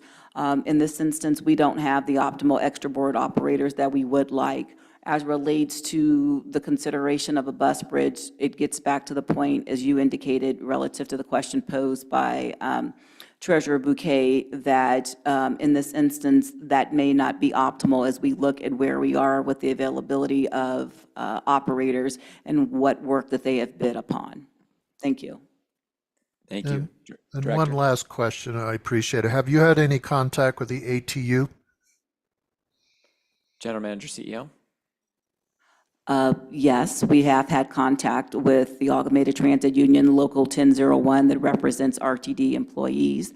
There have been conversations that have ensued relative to leveraging other unionized employees that may be working on the inline to help us complement the work that's been done on the Southeast Corridor. So quite naturally, when we have service mitigations, these are the type of issues that we do discuss with our partners. Thank you. Mr. Jensen, let me yield the floor. Do you have any further information you'd like to add?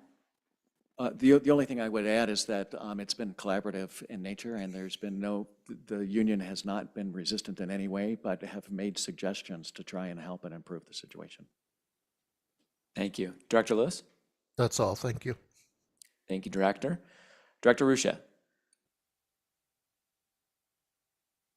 Thank you, sir. I have some questions in order, and I put them in categories. So if you don't mind, may I just go ahead and proceed?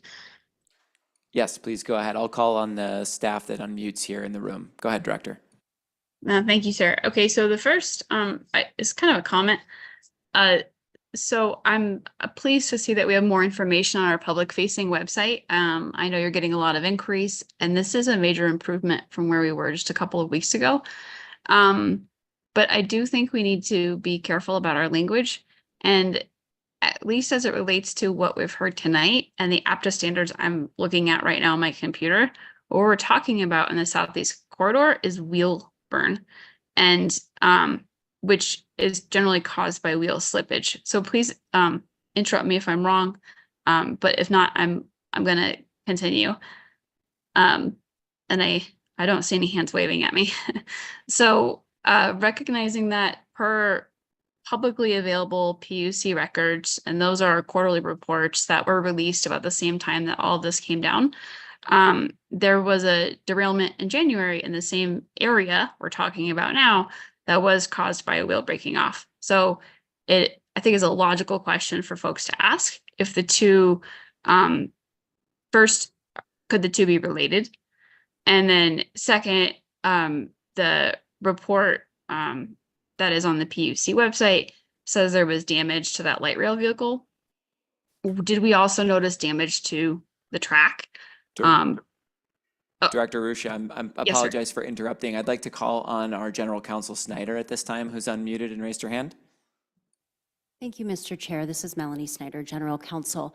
So Director Ruscia, thank you for your question. I just want to caution that anything related to a light rail accident investigation is confidential under the PUC's statute and regulations. And I'm happy to speak with you specifically about the question that you're asking about, but I'm going to caution staff and ask them not to respond to that question, given that it has to do with an accident investigation.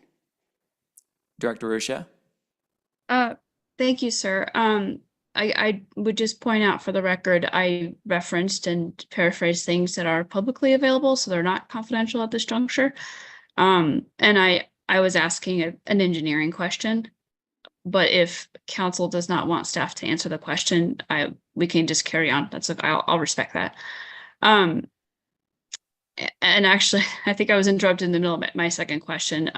I'll state my question for the record, and we can continue if council doesn't want staff to respond.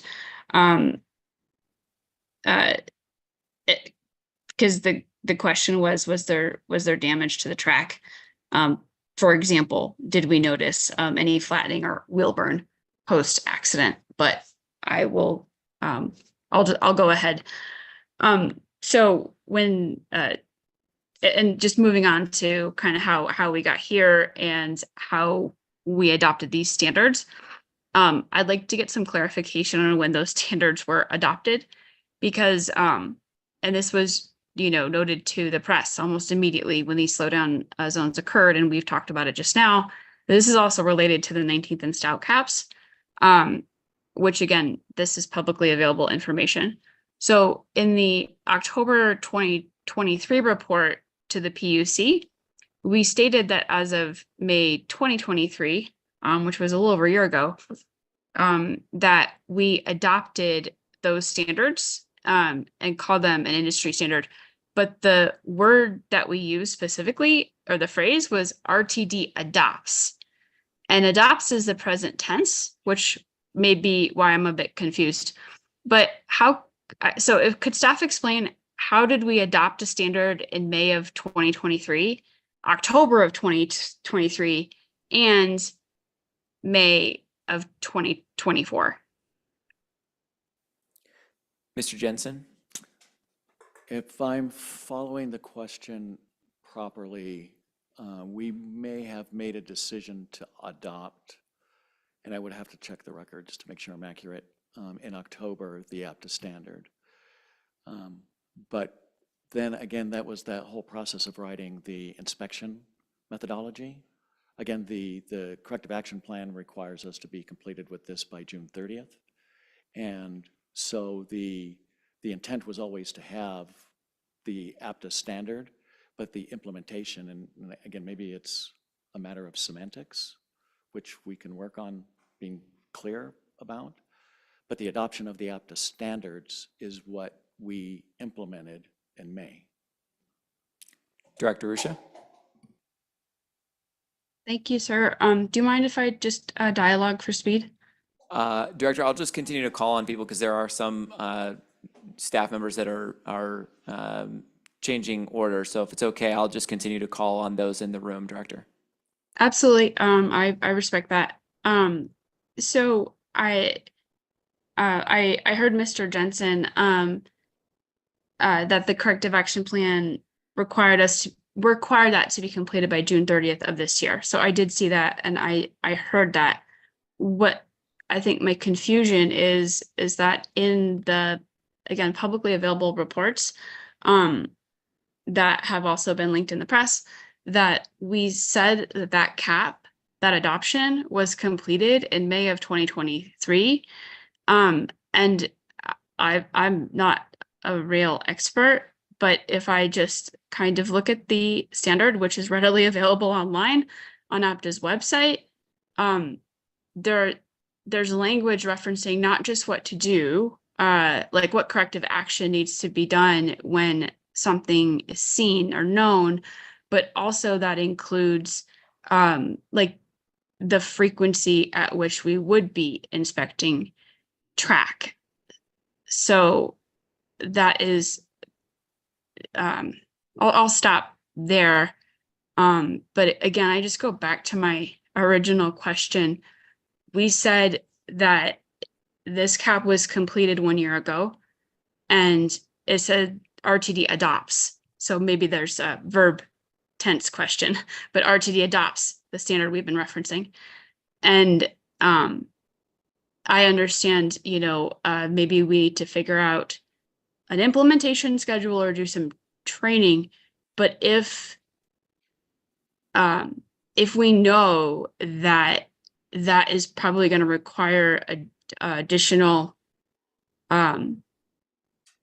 predictive maintenance measures, more specifically, like more frequent inspection of the track, I guess, I'm not sure at what point did we adopt the standards, because it's noted again 3 times in 2 different documents that we've adopted the standards. So I'm sorry if I'm just asking the same question again, but I just wanted to provide context for that question and why I'm having a difficulty understanding staff's answer. If we could just give it one more stab, I would appreciate it, Mr. Chair. Mr. Jensen? Again, I think the commitment to adopt the standards were made previous. The implementation, I think it's semantics. The implementation of it, we've not even submitted our final paperwork on the cap yet with the PUC, which we intend to do on time. So it took time for us to get to a point where we could implement it. And so I'd have to look at the language that we're talking about, but the adoption of something and the implementation of it, we've had time to be able to make sure we can't just wave a magic wand and start doing something without training people and understanding it fully and vetting it out properly to make sure that there's not unintended consequences. So there has to be a time period with which we've perfected what we're going to adopt. And I'm not even sure I'm answering the question, but hoping I am. If I may, Mr. Thank you, Chair. Mr. Jensen. Yeah, I General think, Manager. Mr. Jensen, this goes to the point that you referenced earlier when Director Harwick asked the question, or he made a comment about the 13 revisions that we did relative to this agency being intentional of utilizing the APTA standards as the framework in which we were going to adopt for our preventative maintenance inspections. Hence, that was back last year relative to the implementation with the 13th revision that took place in May of 2024. So amplifying what Mr. Jensen is saying, I believe it is semantics. We basically decided to adopt the APTA standards framework to basically re-look at our inspection standards, utilizing APTA as the basis for that. Thank you, General Manager and Mr. Jensen. And if I may just restate to make sure I'm understanding the answer to the question, the decision to adopt was made in May of 2023 or thereabouts. Project began on the adoption as to be completed by June 30th, 2024. Have I properly restated the answer? Yes, sir. Thank you. Thank you. Director Ruscia? Thank you. That does help close the gap or the in time. If and I don't want to take your job, Mr. Chair, I just if I understand correctly, the year-long period was a matter of maybe SOPs, and I'm not sure if this was stated, but I inferred staffing. Is that I don't want to make too many inferences, but is that what we have collectively suggested tonight? Mr. Jensen? The the reference to staffing was relevant to the repairs that we're currently doing. Thank you. Director Ruscia? Okay, thank you. For speed, I'll move along, and again, I appreciate the answers to the questions. From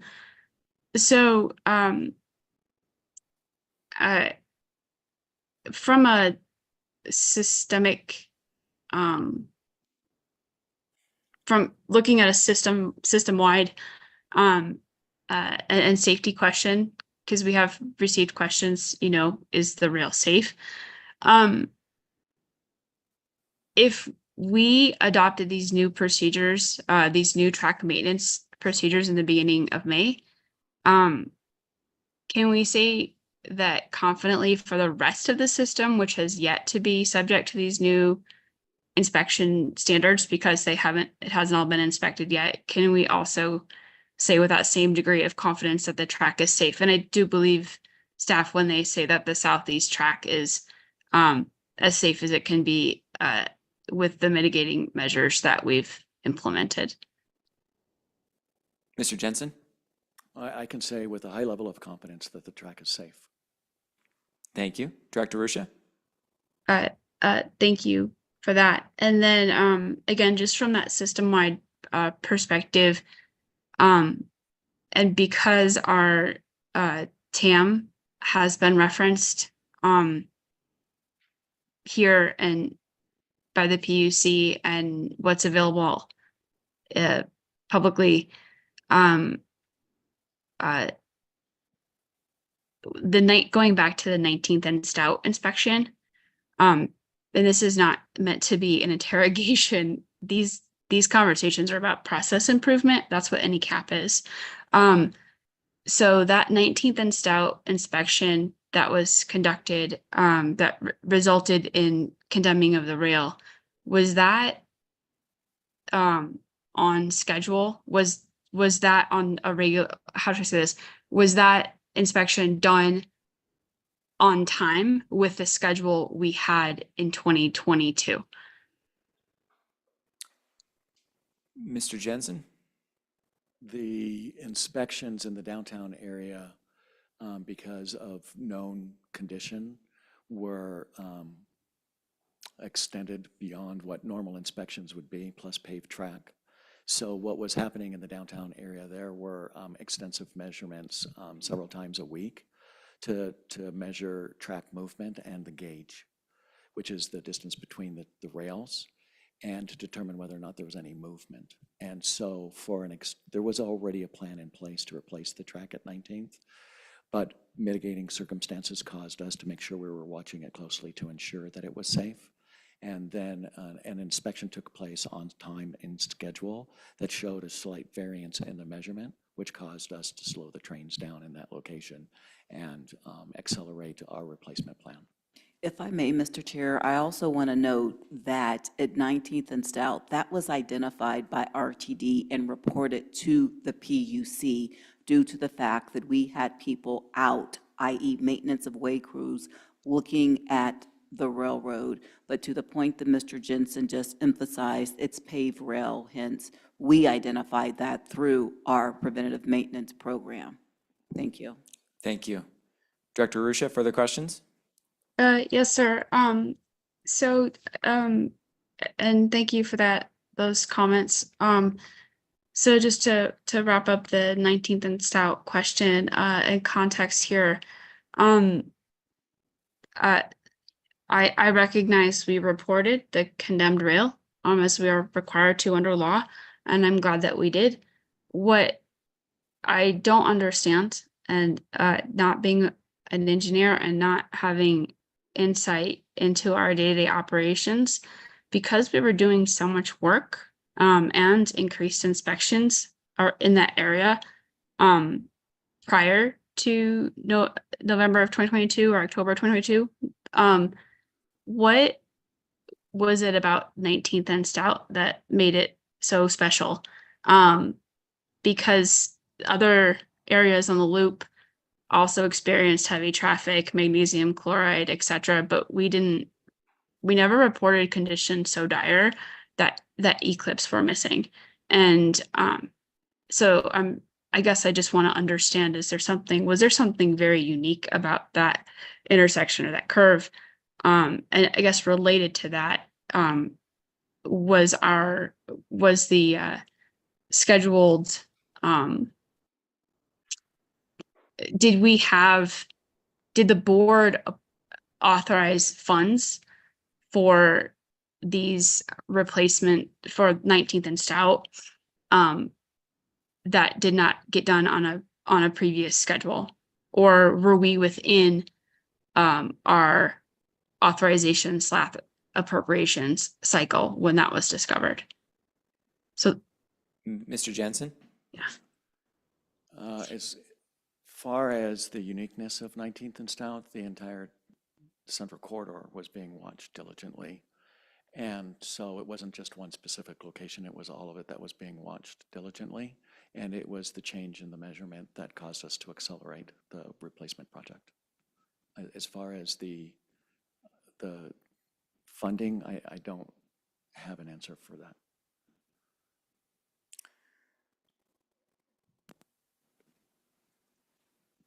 Director Rucha, do you have a further question or two before I go to some other directors with hands raised here? Thank you, sir. I have no further questions on 19th and Stout. I do have a couple of I have a question about communications, and then I have a couple of comments. So if you'll permit me, Mr. Chair, I'd like to just talk about our real-time communications with our customers, and then let my colleagues go. And then if you could, I will wrap up quickly with a couple of final comments. Please go ahead with your comments, Director Rucha, and then I'll go to the other directors with hands raised. Thank you, sir. So, and this is for anybody who can answer, but we've talked about our real-time communications, and I am glad that we are doing better in terms of that, like our forward-facing individual web pages. But from my vantage point, and I've been checking like almost every day for the last couple of weeks, I don't think that our communications are where they need to be, as like for Trip Planner or for our commuters who are using these affected lines. Like I live by Peoria Station, and if I ask Trip Planner right now how to get to Southmore, it suggests the 121, then transferring to the 15, and then transferring to the 105. Okay, but if I just pretend like I'm directly at Peoria, which is up the street from my house, Trip Planner gives me more options, but that includes the RNH, which per Trip Planner takes an hour. But the H line is also experiencing up to 30-minute delays because of this issue. And yes, there are rider alerts. So think about this from a transit rider perspective. Now, let's say I clicked on the rider alerts, right? There's not like some big warning saying it's probably going to take you more than an hour. If I click on the rider alerts, you know, there could be multiple alerts, particularly with the E-line, but it becomes very difficult for the transit rider to figure out how long it's going to take them to get from A to B. And sometimes the communications that we're giving out with Trip Planner are contradictory. I know that we might be working with some data technology and some of this requires overrides, but I would really like to hear, if not tonight, very soon from communications, like what are we doing to make this easier on our customers and communicate more effectively given the constraints of the technology that we have. Because whatever it takes, somebody manually doing overrides, redirecting to a brand new page, and we're just giving live feed updates. I feel like we really do owe it to our customers just to mitigate the problems our technology is posing. Thank you, Director. And before moving to other directors here, I'll just briefly pause. I see Mr. Summers has leaned forward. Would you like to comment on that, Mr. Summers?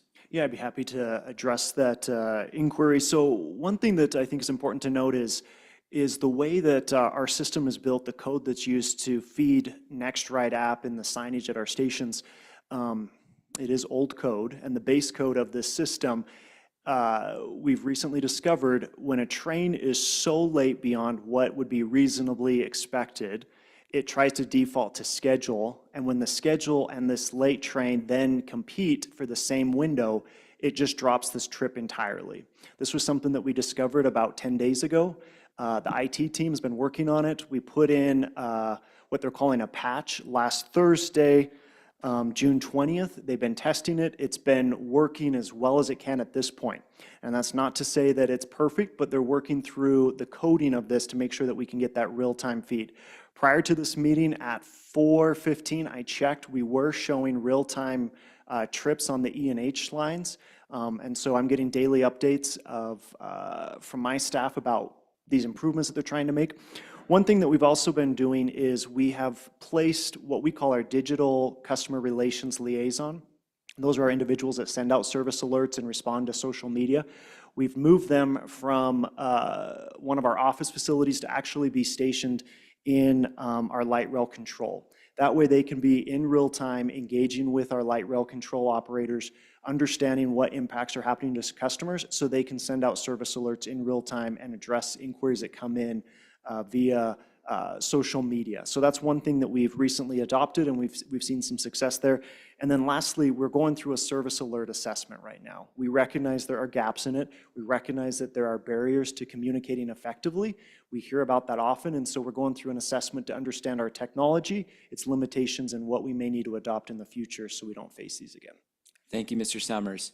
I'm going to move on to other directors. Particularly, we have one who has not spoken with their hand raised. Secretary Guzman, please. Thank you, Mr. Chair. I appreciate all of the hard work that you have done. Safety is the most important issue we face as elected public servants. We are servants, serving the public. In this boardroom, that's what we do.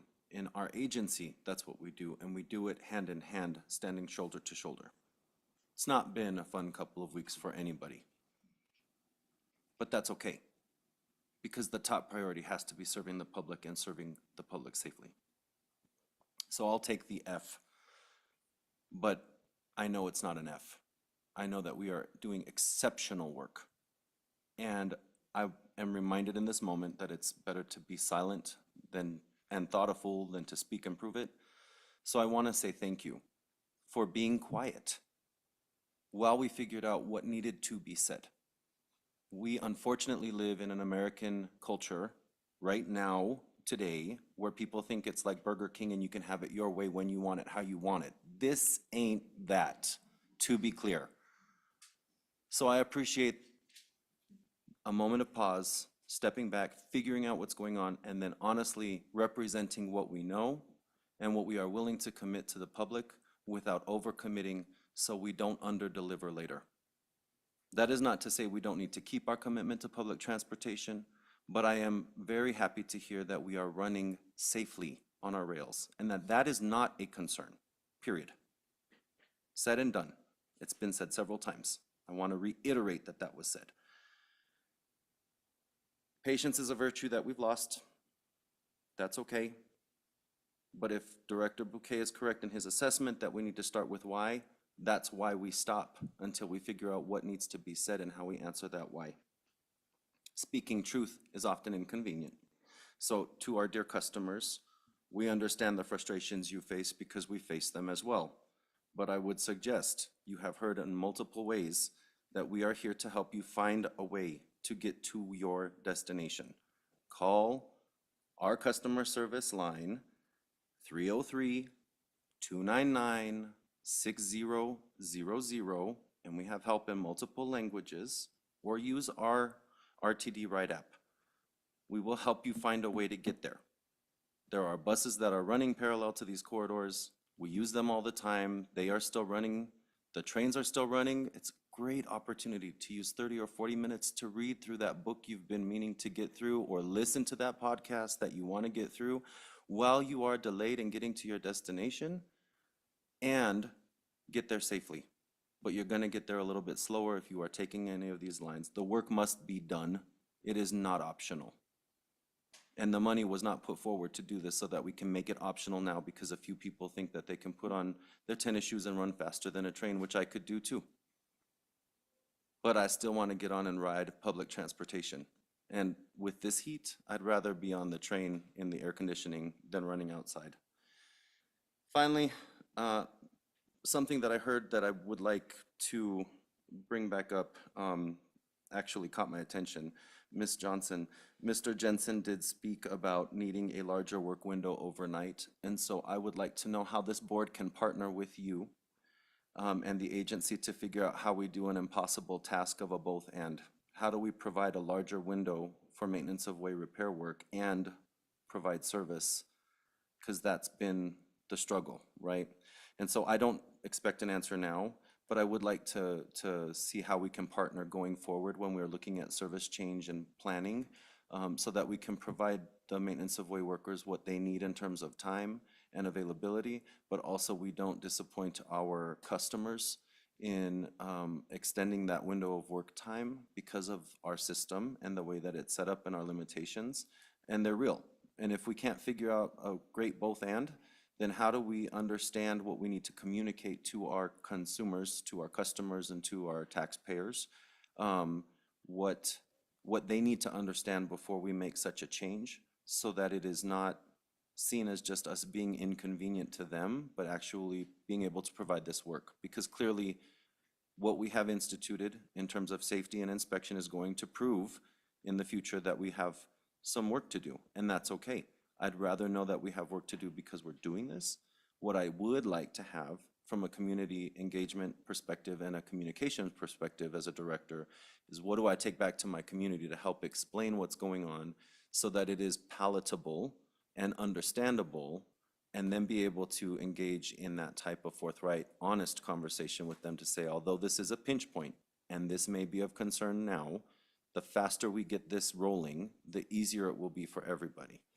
And where can we negotiate on what we can and cannot do, or what we as a board of directors who represent people are willing to allow to happen in our service, versus where we need to put the brake on for the public and say, let's level set and fix this. Does that make sense? All right, thank you so much. Thank you, Secretary. Appreciate the comments. I now see some hands raised that are second bites. I'll hold my comments and questions. If I could just ask directors who are taking the second bite to keep it to 2 to 3 minutes, that would be great. Director Tisdale, please. Thank you very much, Mr. Chair, even less. I am curious as to why is this particular problem somehow confined to the southeast line? Is the weather different on the southwest line, or the W line, or the R line? Mr. Jensen? I would say that over the course of time, we'll find out that it's not confined to the southeast line. There is a portion of it, and we're looking into that very thing right now on the southeast corridor. Why is it these two spots? We'll evaluate that. But I think what we will find is that there may be, hopefully at a smaller level, the same thing in different areas. All right, thank you. Thank you, Mr. Chair. Thank you, Director.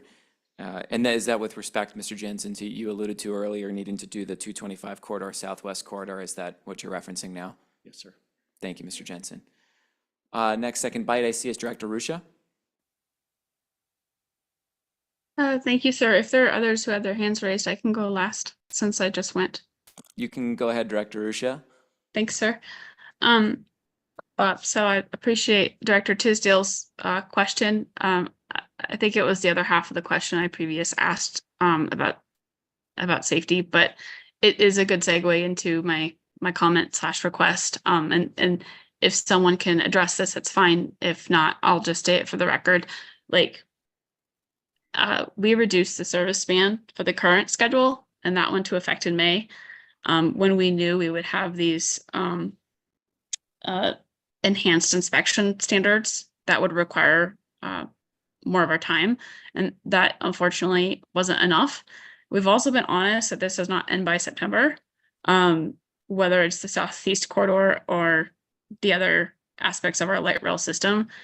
And while I absolutely respect staff is doing their best right now, I have to say, as a director who is going to vote on the service plan changes next month, I don't feel comfortable that we have a plan.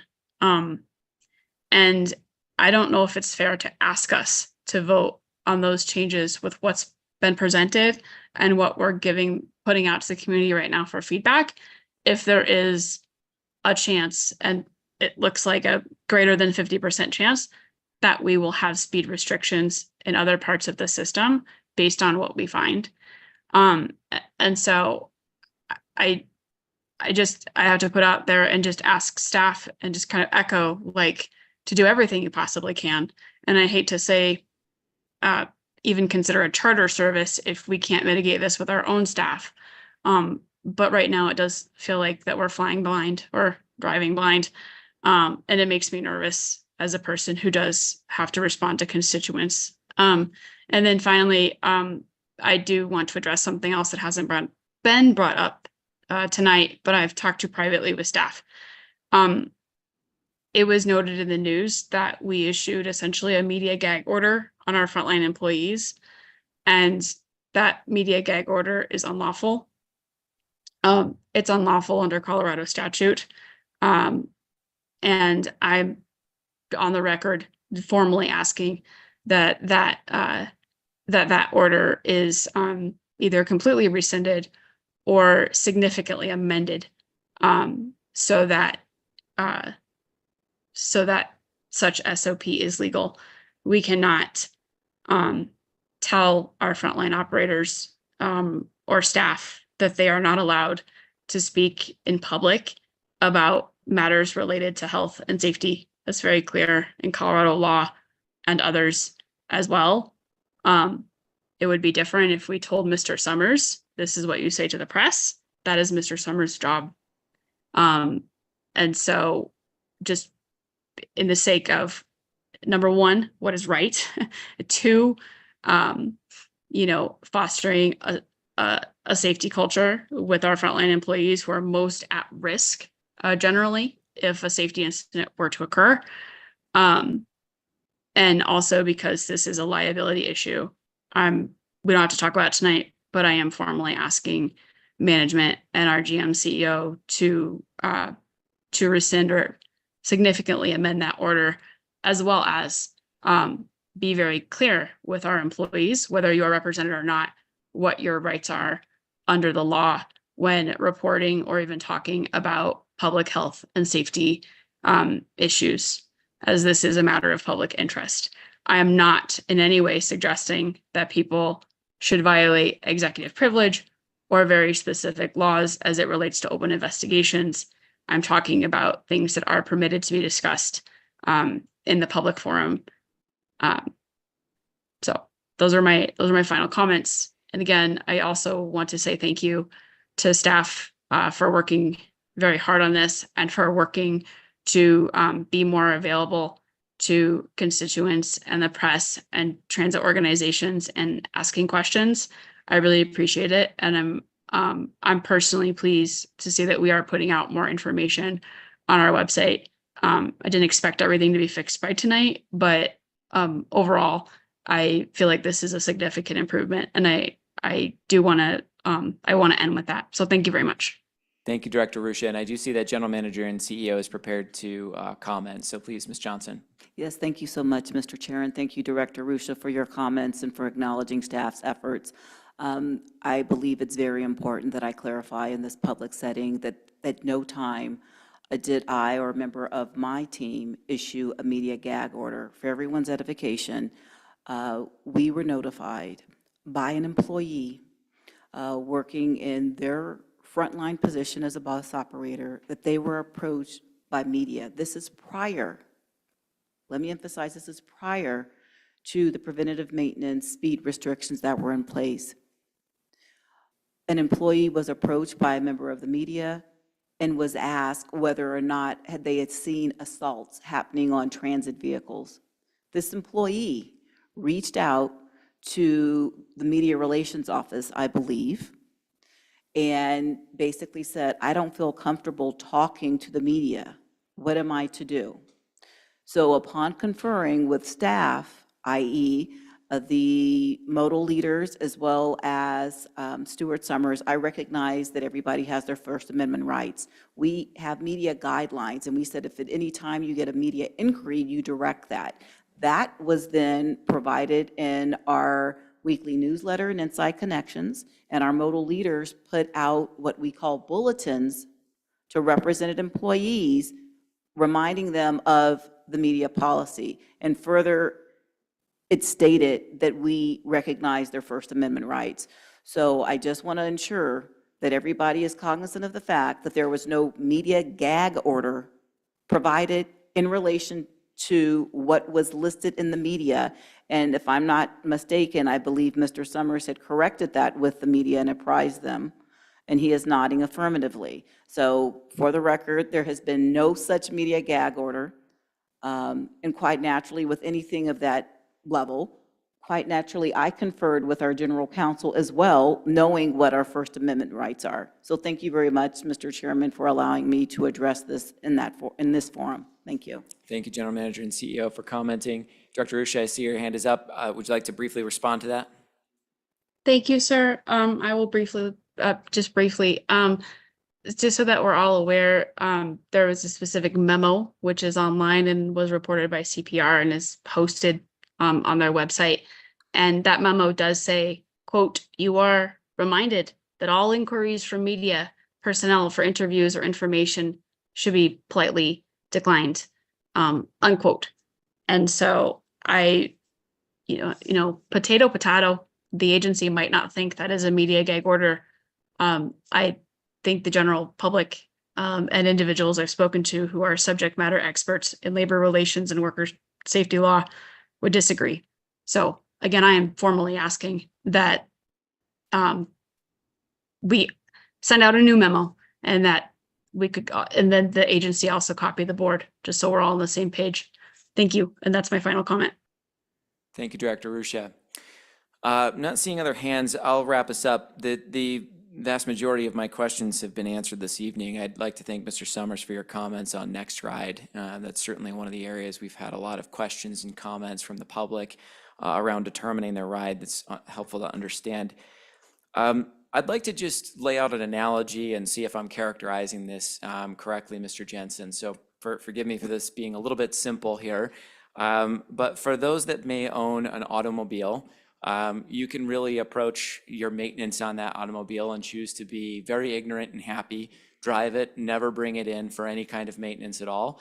And you're never really down until all of a sudden you have an extreme problem, perhaps a major safety problem. You could also decide to do the bare minimum maintenance. You could go to Google and you could see what generally should be done with a vehicle. Or you might come up within your own enhanced version of that and define that. Or you could go as far as following exactly the manufacturer specifications and take it in for absolutely all maintenance with a much higher standard. It sounds to me kind of what's happened here is, of course, we were doing preventative maintenance and we were following something that we had defined and we're moving towards, but we've gone to that more proactive form of maintenance. And as would happen, perhaps another analogy, if you were to go get a full body MRI, you go looking for problems, you find problems. So is it fair to characterize that we're just experiencing growing pains as we move between those standards and get more rigorous? Is this a fair analogy, Mr. Jensen? Is there anything you might tweak in the analogy? I would say that that's a fair assessment and well said. And at the end of the day, we will be in better health as a result. Thank you, Mr. Jensen. I think with that, being said, it seems like there's a lot of learnings that we've had here. I've heard very clearly this evening that this is something that many agencies go through and experience and is a necessary part of safety. We have to have that downtime. Like my other colleagues, I thank and commend staff for making safety of the utmost and top priority. Using that analogy of owning an automobile, perhaps a family owning the automobile has slack in the system, another automobile, perhaps they have very limited slack, which oftentimes it feels this system being as large as it is, being single-tracked, being short on workforce, the things we've heard, not a lot of slack in the system. And therefore, those maintenance periods take planning, communicating with the family of what the expectation is, when we're bringing it in. And that's the real-time reactive planning around, we've been told by the mechanic and how long it's going to be in the shop. And that's the proactive of when we're expecting to do it. It sounds like we don't have all of the answers here yet, but I've heard very clearly, and Mr. Jensen, thank you for characterizing it as such, that we're moving from a reactive state to a more proactive state. I think, Mr. Summers, we're having the opportunity to watch you and your team work in real time, and thank you for those efforts on reacting the same to Mr. Jensen's efforts of how do we get to be more proactive. And it seems to me there's a tremendous opportunity here for us to learn as an agency. And one of the big gaps is that we need to get very proactive in communicating with the public. And I certainly suggest and recommend that we consider communicating this further out to the public, that we have other maintenance to be done, that we are moving to a more proactive state, that we take ownership of that. That seems to be where there's been a gap. And I very much thank the public, for those that may be listening in on this, for their patience, for bearing with us, for continuing to be customers of RTD. We as a region are going through growing pains of going to a more proactive preventative maintenance and watching our system that was relatively young get a little older. So thank you to staff and thank you to our customers for that patience. Again, I'd like to thank staff for organizing this meeting. I recognize that a lot had to come together. I recognize that what had been requested was a more frequent level of communications with this board. General Manager and CEO Johnson, thank you for responding to that and for late phone calls and making yourself available. Truly appreciate the effort that's gone into this evening. I think it has been helpful, illustrated the situation, and is now available to the public. Mr. Summers, I don't envy your job, but thank you for doing what you are doing. Please let this board know whatever it is that you need to be more proactive and how we can help with our constituents in our position as board directors to help you be more proactive in those efforts. With that, we will wrap this discussion item.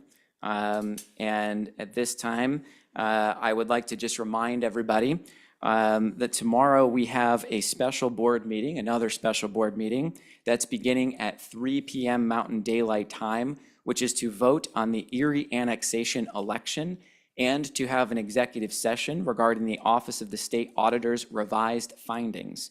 After that special board meeting concludes, we will convene our regularly scheduled board meeting for the month of June.